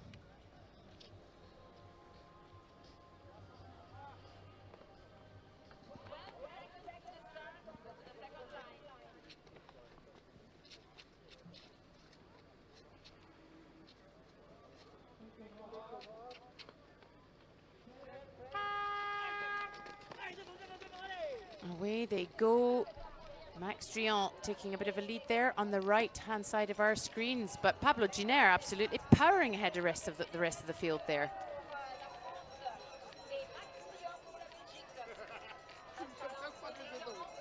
Max Drian taking a good lead there in the red and black uniform of Belgium. To his left, Pablo Giner behind them. Inigo Martinez, Nikita Filipov, and then Thomas Bussard and Oriol Cardona-Coll. We saw this in the heat as well. Oriol not starting as explosively as we would normally see. Yes, I don't know. Maybe he's not having the business day, but he has a lot of experience. So this is why always Oriol is always dangerous. We seem maybe here a little bit more tired than on the previous heat, with a bit more distance. Maximilien Drian doing a very, very strong sprint now in first with a lot of power. Pablo Giner, incredible also, what performance he's doing in second. And then here we see Oriol Cardona overtaking on the right side of the screens. Inigo Martinez in third, and I think that Oriol Cardona will arrive in fourth in this transition to put the skins on. Maximilien Drian in first. Oriol Cardona will have it very difficult to pass to the final, seeing how strong are they going. Maximilien Drian, Pablo Giner, and Inigo Martinez-Albornoz now in our screens. And it's Nikita Filipov in fourth, Oriol Cardona in fifth. So, yeah, it's not what we are used to see. Not at all.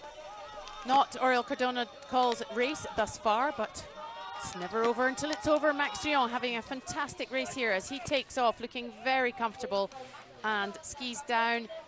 Minor, tiny little glance over his shoulder to see where Pablo Giner is, but for the moment he is out there all on his own. What an absolutely immaculately managed race from Max Drian. Yes, very, very beautiful, very well managed, very strong, very fast transitions, very strong on the other ski and foot parts.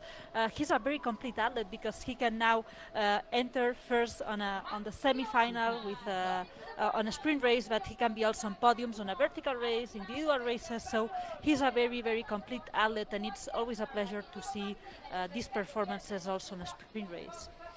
And Pablo Giner, another very, very well managed race, comes in second. Inigo Martinez in fourth. Nikita Filipov, in third. Nikita Filipov in fourth. And Oriol Cardona-Coll with a number 5 next to his name. Not something we see very often. Thomas Bussard of Switzerland in sixth. And what a surprising outcome.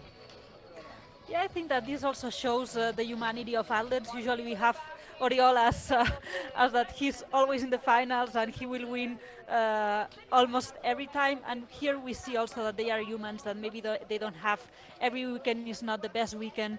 So we are not used to it, but it's also part of the athlete's life. And this also allows us to see other performances as the one we've seen of Maxime Lendrian and Pablo Giné, also very surprising, beautiful performance, entering on second, and Íñigo Martínez Albornoz in third. Max Drian will be going to his first final of the season. He will be delighted, but not just yet, because we've got the second semi-final for the men.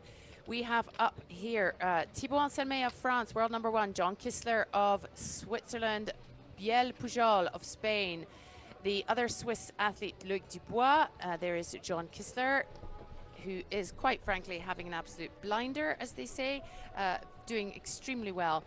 Marc Radua Yvern, as you also said earlier, having a very strong second half to his season. Thibaut Anselmet, well, need we say more? The management of his sprint races has improved so dramatically, and really amazing to see. Was joint second on the rankings before we started today. Basile Ducouré of France into his first semi-final, second semi-final of the season. Number 12 there, Loic Dubois and Biel Pujol Paramon. Again, a couple of youngsters in there. It's really exciting to see.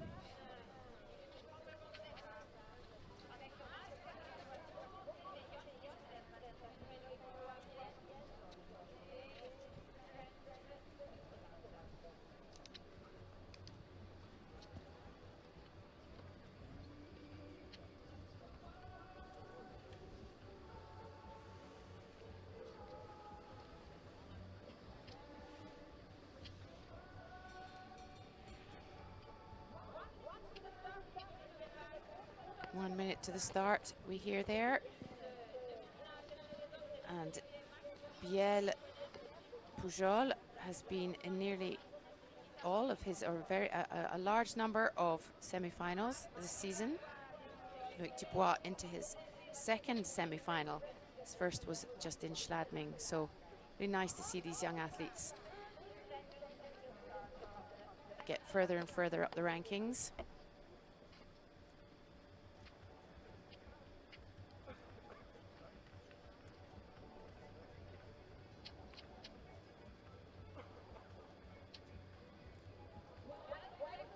Celia Perepese there out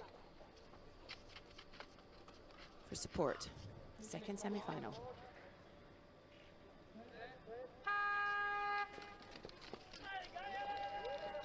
This is it, the final semi-final for the day. This is the men. It's the sprint race here in Villars in Switzerland.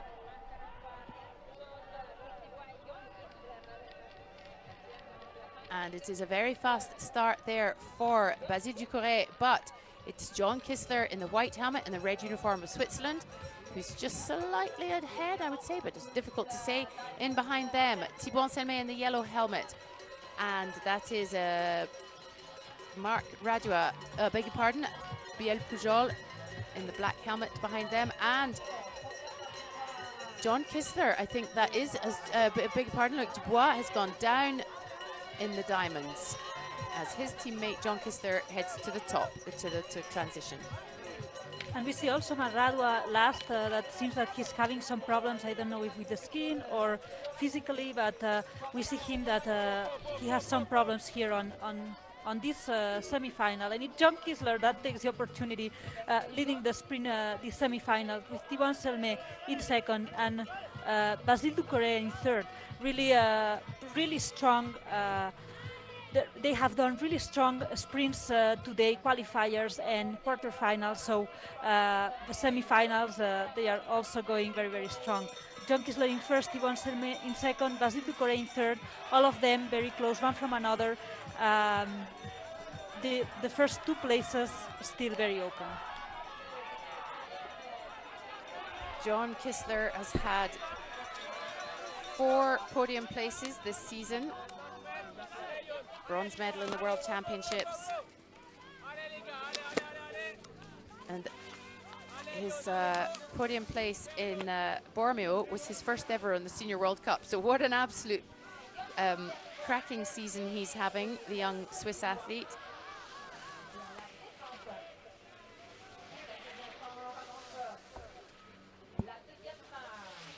As he skis down here pretty much on his own.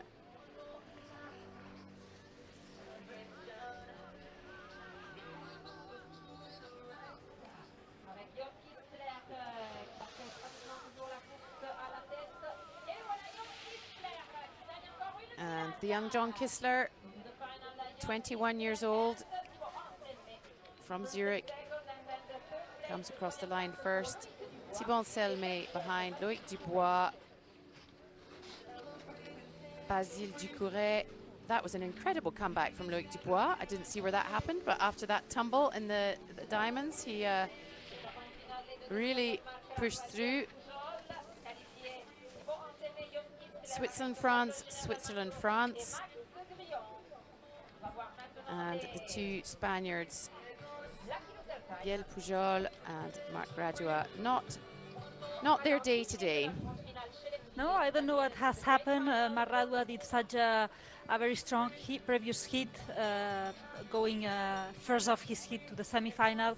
And Biel Pujol also did a very good start of the race. I don't know also what has happened during the race. I think that we've missed some moments here, like where did Loïc Dubois manage to get into third, and what happened with Biel Pujol and Marc Radua that were looking, I mean, Marc Radua from not far from the beginning, from the start, we've seen that as he has having some problems. Loïc Dubois, we saw he was falling on the diamonds, but then Loïc Dubois doing an incredible second part of the race, managing to get in third position. John Kissler, we see here now in first, and Thibaut Selmé in second. John Kissler and Thibaut Selmé that will have a direct pass to the final, and I think that this semi-final has been slower than the previous one, so I think that the lucky losers will be from the other final, but let's see. It's not confirmed until it is confirmed. Indeed, but at the looks, as you say, by the looks of things at the moment, it will be Inigo Martinez of Spain and Nikita Filipov going through to the final. But here is, for the women, we can see it is Mariana Jegorčíková and Margot Ravenel, as we predicted, going through to the final. A bit of a faster semi-final there in the second of those two. So it will be Emily Harrop, Julia Morada, Ana Alonso, Katia Mascherona, and yes, it's gone from my screen. Oh, there we go. Mariana Jegorčíková and Emily Harrop. And in the men's, it is indeed Inigo Martinez and Nikita Filipov making it the final of Max Druon, John Kissler, Pablo Giner, Thibaut Selmé, Inigo Martinez and Nikita Filipov.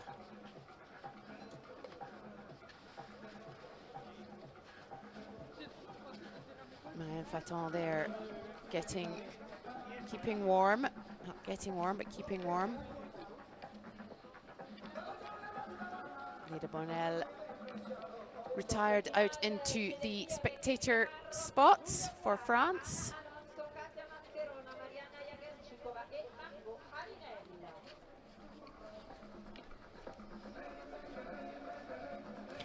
And in my Marianne Faton is in the finals today in the classification. It appears Katia Mascherona. Yes, that is interesting. I've just noticed that myself. We have to wait. She had a penalty. Marianne Faton had a minute's penalty in her semi-final. We don't know what for, but that pushed Katia Mascherona into second. That is very unfortunate because there was not much of a difference between her and Emily Harrop, and I think that may just have clinched potentially Emily if she does well. It's certainly given her a much more fighting chance of clinching the title this year. What a disappointment for Marianne Faton, because she was doing such a a strong sprint race today. She comes from winning the World Championships. She's second on the Spring World Cup. So what a disappointment that must be for her. Huge. And we can see that on her face and her expressions. And I think was an Italian coach commiserating with her.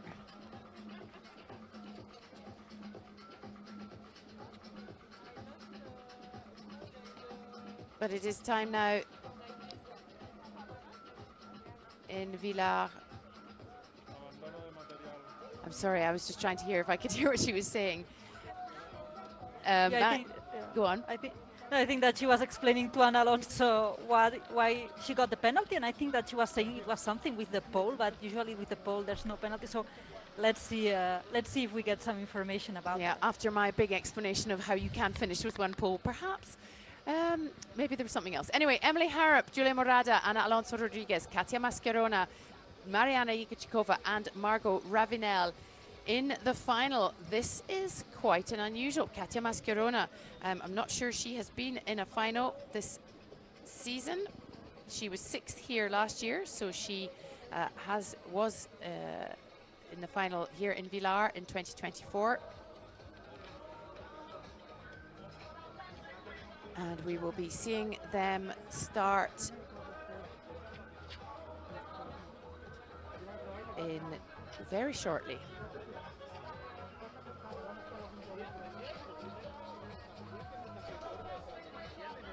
And also what a great news for Katia Mascherona. I think that maybe she was already almost in the shower, because these things sometimes take a bit of time to update. And what a great news for her that she can be in the final. And a disappointment for Marianne Faton that we had seen her warming up just few seconds ago.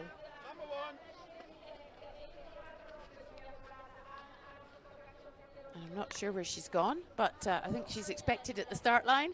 But here we go, calling Emily Harrop number 1. Now, Emily Harrop is in line here if she plays her cards right and does what she does best for 6 out of 6. She has won all 5 sprint races this season. And I would suggest that perhaps her nearest rival is out of the game. Not to say that these other women, incredible athletes on the line, could not give her a run for her money, but the woman who has been second place behind her most of the season, Marianne Faton, not on the start line. Emily Harrop has been called in, and we can see that the remaining athletes are also coming up to the start line.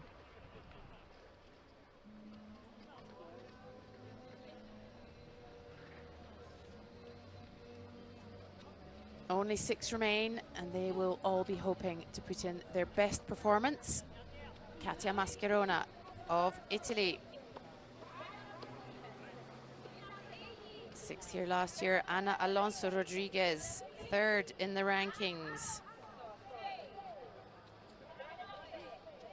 Julia Murada, 15th here last year. Very, very experienced all-round athlete. Emily Harrop, what can we say? World number 1, winner of this season for the 4th year in a row, in contention for the Sprint Cup. Mariana Jikačíková, former European and World Champion. And Margot Ravinel, the youngster, winner at the FISU Games earlier this year, had her first senior podium in Courchevel at the beginning of the season, where she was 3rd.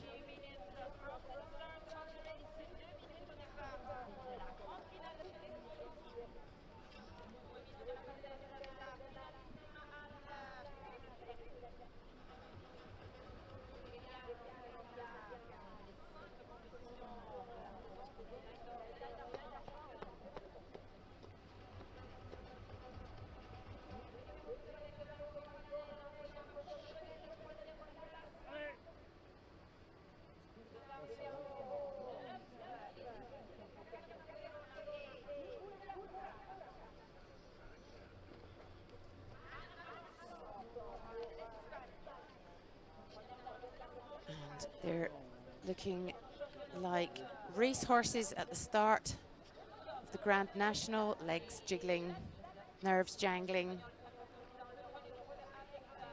keeping those muscles and joints moving. It's the women's final here in Villars. Second to last for this season.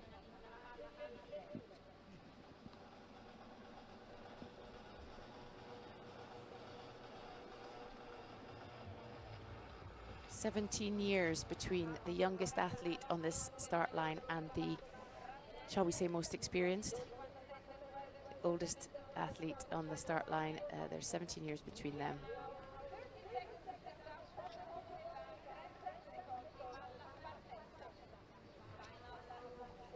And they're just about to be called to the line.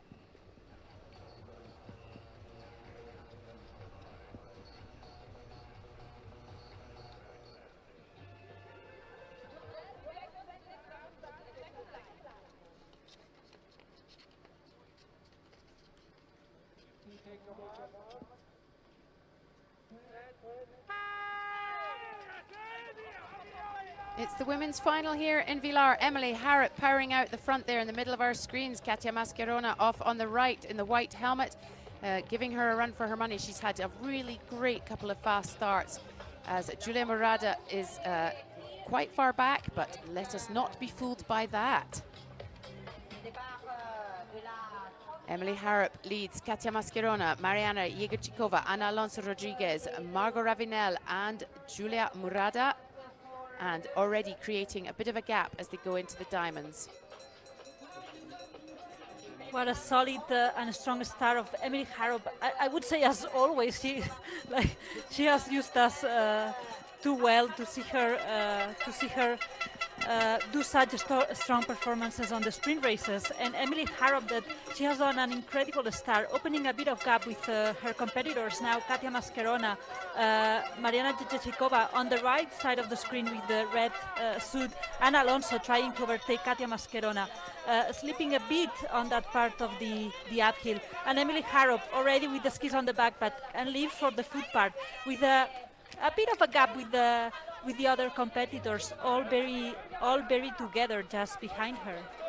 Emily Harrop's skis are not looking massively secure there. I'm not sure that was her most secure attachment, but she is not letting it bother her as she powers up here. Katia Mascherona, what a race she is having, holding both Ana Alonso and Margot Ravinel at bay for the time being as they come up pretty much neck and neck. It is Emily Harrop, Margot Ravinel, Katia Mascherona, Ana Alonso, Mariana Jegorčíková and Giulia Murada. But Emily Harrop, as we have seen so many times this season, has just found another gear for this final. Yes, it's incredible. Her performances are incredible. There's not another way to put it, word to say it or way to put it. She's opened a bit of a gap, but I think that second is Margot Ravinel. That would be incredible for Margot Ravinel, still under 23. Exactly, second Margot Ravinel, third Giulia Murada. Everything for the second and third place will be on this last transition and downhill because they are all very together. We see the times on Margot Ravinel, Giulia Murada, Katia Mascherona, Ana Alonso and Mariana Jegorčíková are very close from one another. Ana Alonso, I think you were right, was having some trouble with her skins. I saw coming up there, slipping a little bit. So perhaps not having her best race from a technical perspective. Emily Harrop, unreal. I mean, it is just extraordinary, as you say, that this woman, this is now her 6th victory out of 6 in this World Cup season. I'm pretty sure if we looked back, we would not find a record like this before. Emily Harrop takes the win for France, 6 out of 6, and miles from her nearest competitor, who is going to be, it looks like, Giulia Murada of Italy. Katia Mascherona, oh my word, how exciting for her. Margot Ravinel just pipped at the post into 4th. Ana Alonso, having not had her best day out, in 5th. Katia Mascherona, how unbelievably exciting for the young Italian, into 3rd place for her. But it is an extraordinary win once again for Emily Harrop. What an incredible race from Emily Harrop, but also from Giulia Murada. entering in second, and she was sixth at the beginning.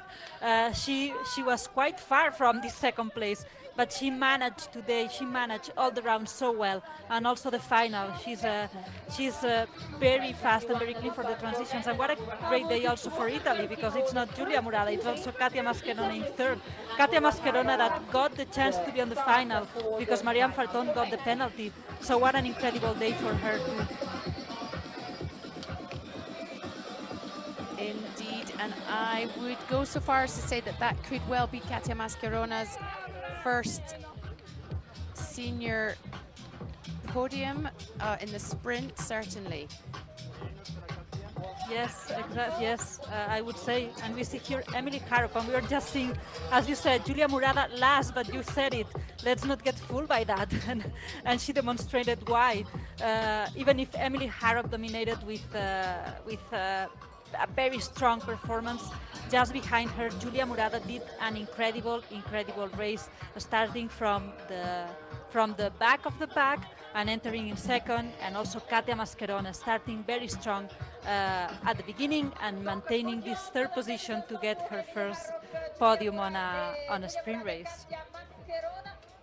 Indeed, and also I think a very good race from Margot Ravenel, just beaten at the end there. She has just been having such an amazing season. Anna Alonso, I think, maybe let down by her skins. I'm not sure what was going on there.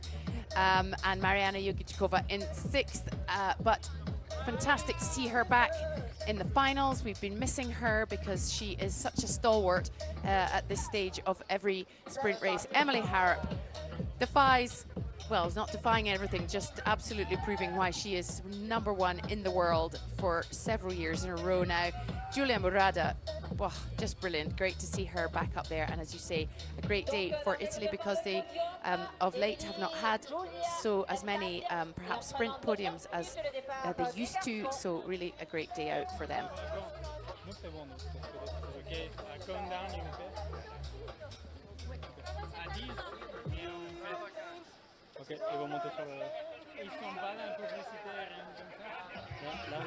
And we will very shortly be going to the men's final.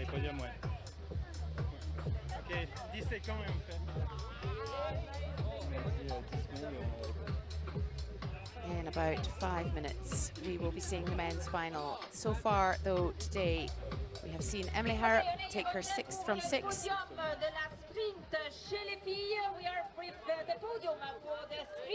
Exactly, here we go. Christine Cavagnier doing the women's podium ceremony very quickly before we get to the men. Here we are with the podium ceremony, so the first 3 girls, then we will move for the men race with avec les 3 premières filles. Et donc on y est. Third place, 3e place pour l'Italie, Italia, Katia Mascherona. Great excitement there for Katia Mascherona. Second place, 2e place, seconda posizione, Italia, Giulia Murata. Italy again with Giulia Murata. Et encore une fois, encore une victoire. Another victory for her. First place, France La Poste, Emily Harrop. Emily Harrop of France claiming her habitual spot on the top of the podium in the sprint race. Fantastic, extraordinary season for Emily Harrop of France. And I remember Mireia, the first time she was on a podium, must have been about 2021, and she was up there in an individual in Italy with Axel Gachemolare and Tove Alexanderson, and she just couldn't quite believe she was in that league, and now she is the league. Yes, and she's a very complete athlete. She's winning sprint races. She can be on podiums of individual, of vertical races. She's a very complete athlete, and she's managing sprint efforts that are 3 minutes, with vertical race that maybe it's 20, 25, with individual races that it's more than 1 hour. So what an incredible athlete Emily Harrop is. Indeed, and hopefully we'll be hearing from her very soon. from getting a couple of words from her before we start the men's race. And she's always so gracious, and so here we are. Another fantastic victory in Villars. 6 sprint race of the season, 6 victories for you on the World Cup. How can you keep your shape from the beginning of the season until the end? Which is your secret? To be honest, I don't know about that. It's for sure always long seasons, always hard to maintain, you know, the right motivation till the end. But I seem to, you know, enjoy it like a lot, and every race I really feel like it's a time to test something a little bit different and to learn a bit more. And I think that keeps me motivated and into it every time. So I'm really happy with today. So which will be the goal for the next week, that it will be the final in Tromsø, to get a new record on points for you that already won the overall World Cup this season too? Oh yeah, I mean that would be amazing, but of course, you know, it always feels like it's just better to focus one step at a time. So I mean the goal, yeah, I mean it would be great to get, you know, 6 sprint victories, but then, you know, you don't control everything, so I just want to do the best that I can, and yeah, maintain the learning process each time, and yeah, have fun. Very good. Thank you very much, Emily. Thank you. Okay, well, Emily Harp correcting me on the fact that she had won 6 already. She's won 5. So, you know, There we go. So yes. Oh no, 1, 2, 3, 4, 5, 6. She's aiming for a 7th. Anyway, here we are, just about, we can see the back here of the men. It is the men's final here in Villars, the last race of the day. And this gorgeous, gorgeous sunny day in the French-speaking part of Switzerland.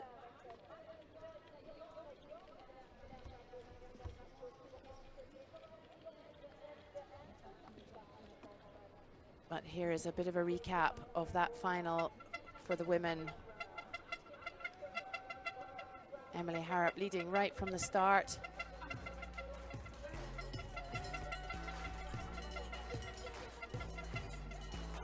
Showing us how it's done.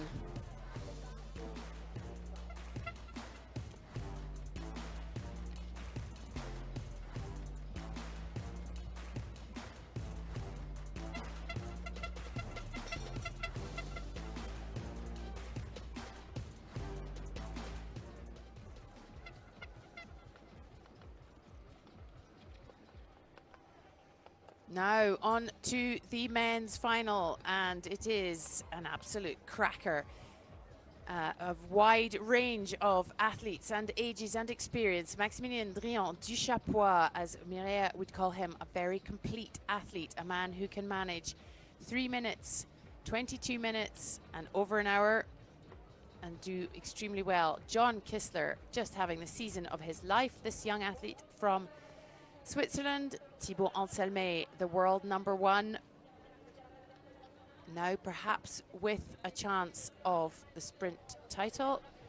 Inigo Martinez of Spain, very, very good sprint racer. Pablo Giner of France.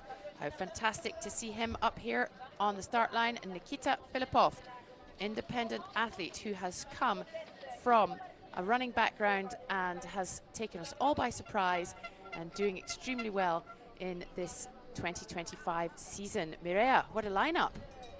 Yes, yes, what a lineup. I would say, like, in every sprint final we say the same, but it's what a lineup. Super interesting. We have very experienced athletes with other more young, with maybe less experience, but very brave. If not, they wouldn't be in the final. So I think that we'll have a very, very exciting final here. Indeed. And when we look at the rankings now, Thibaut Anselmet is the only one of the top 3 of the men to be in the final. Arno Lieta and Oriol Cardona-Coll. Great shock to us all, but neither of them are in the final for today's race. And Thibaut, if he won would go to 1 point ahead of Oriol Cardona. He will certainly move ahead of Arno Lieta, because Arno Lieta didn't even make it to the semis. So it's going to make a big difference to the overall rankings today for Thibaut Anselmet. Oh, for in general, but specifically for the top three.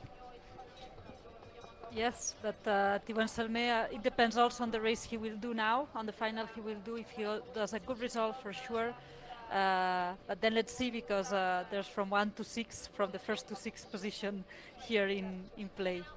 Indeed, and Max Drian has been racing exceptionally well today. He's on form, as has John Kissler, all of them in fact, and otherwise, as you say, they wouldn't be here on the final, but very, very exciting.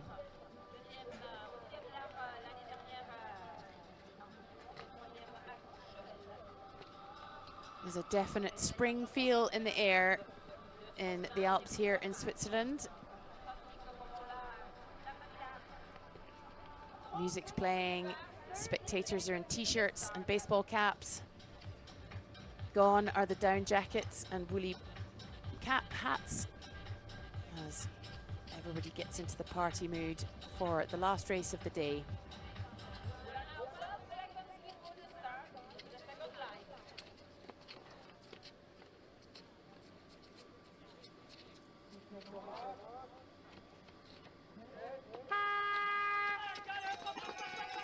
And this is it, the last race of the day here in Villars. It is the sprint final for the men. As we see a quick breakaway there by John Kissler, but he is being reeled back in by Max Drian, who had such a strong race in the semi-finals. Thibaut Anselmet in behind them. Inigo Martinez, and then Pablo Giner and Nikita Filipov. Nikita Filipov, not one to be dismissed when he's at the back of a race. He seems to come through quite quickly, and he can make it towards the end of the race. But at the moment, Max Drian, John Kissler and Thibaut Anselmet battling it out at the top. Max Drian, that has done an incredible day today on all the rounds. He's looking very, very strong on the sprint race, but it's John Kissler in first, Thibaut Anselmet in second, and Max Drian in third from the transition to the foot part. But Max Drian is a phenomenal trail runner, vertical runner as well, and he is absolutely not having any of that. And away he goes past Thibaut Anselmet and reeling in John Kissler. Max Drian was the fastest qualifier of the day, so he is absolutely on fire today with a lot to prove, but his transitions are letting him down, I would say. Yes, they are a bit slower than John Kissler and Thibaut Anselmet, still very, very fast, but a bit slower. And it's John Kissler in first, Thibaut Anselmet in second. A bit asleep there for John Kissler, and Max Drian in third, very close to them. Let's see this last transition, who manages to get out first, second and third. And none of these three have won this season. Thibaut Anselmet out ahead of John Kissler with Max Drian in behind.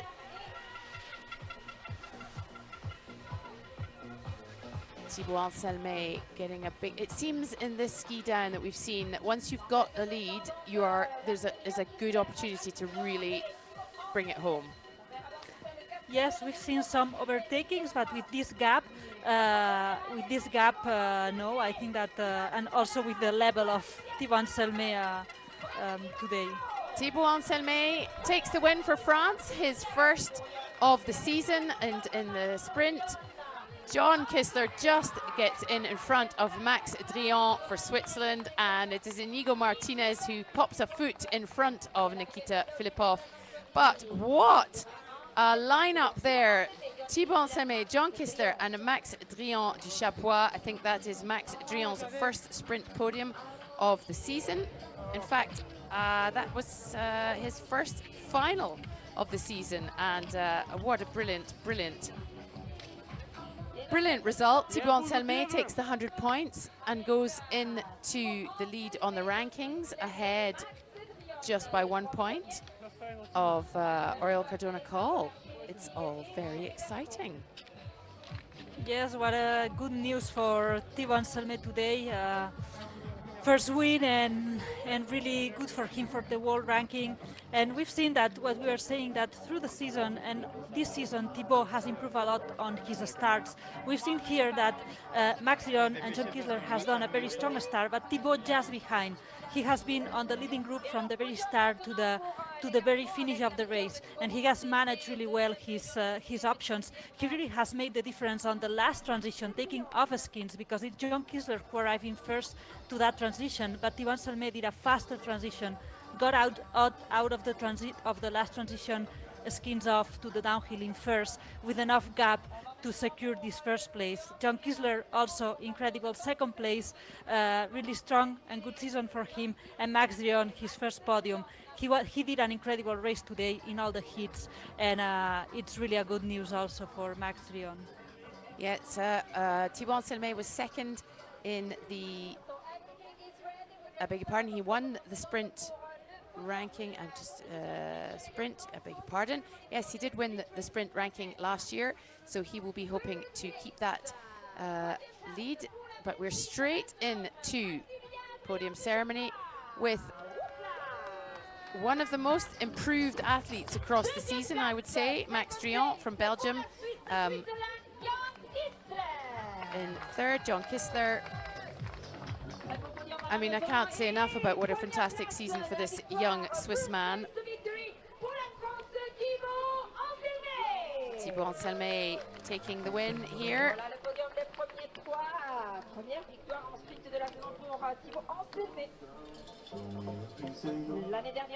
John Kisler, for having had his first World Cup podium this year, has been on, now been on it 4 times. That's pretty good.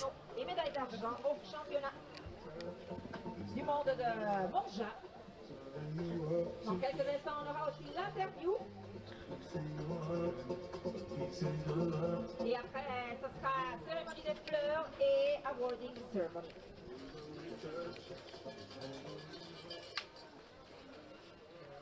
Max Dion was second overall last year, but not had perhaps his most punchy season, so he will be absolutely delighted with today's performance.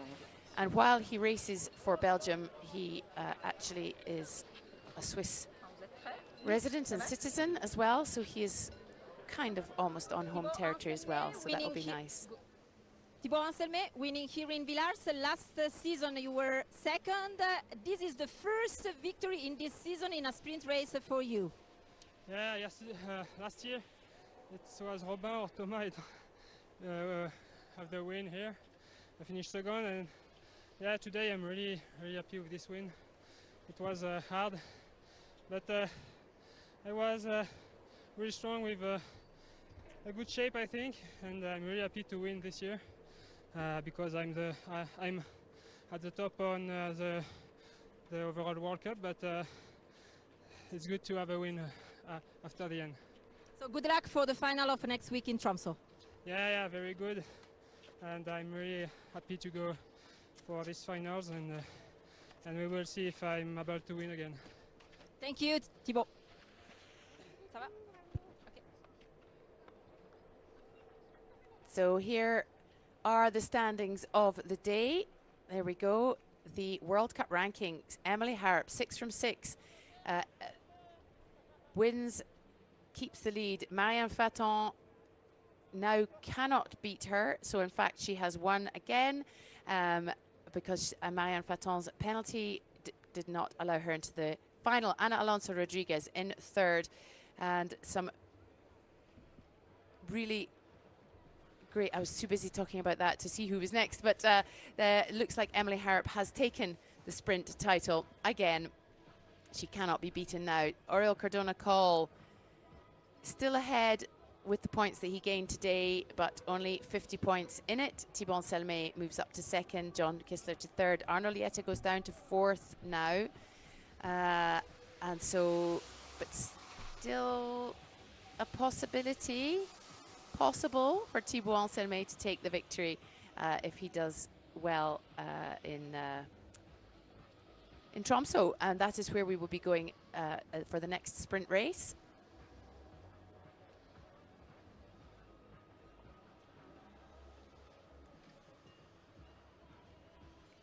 So that wraps up an action-packed day of sprint racing here in Villars. Emily Harp and Thibault Selmay, partners in crime, teammates, take the victories in the sprint race. For France, both of them, thank you for joining us. The World Cup train continues apace with the mixed relay tomorrow. Until then, from Mireia and myself, bye-bye.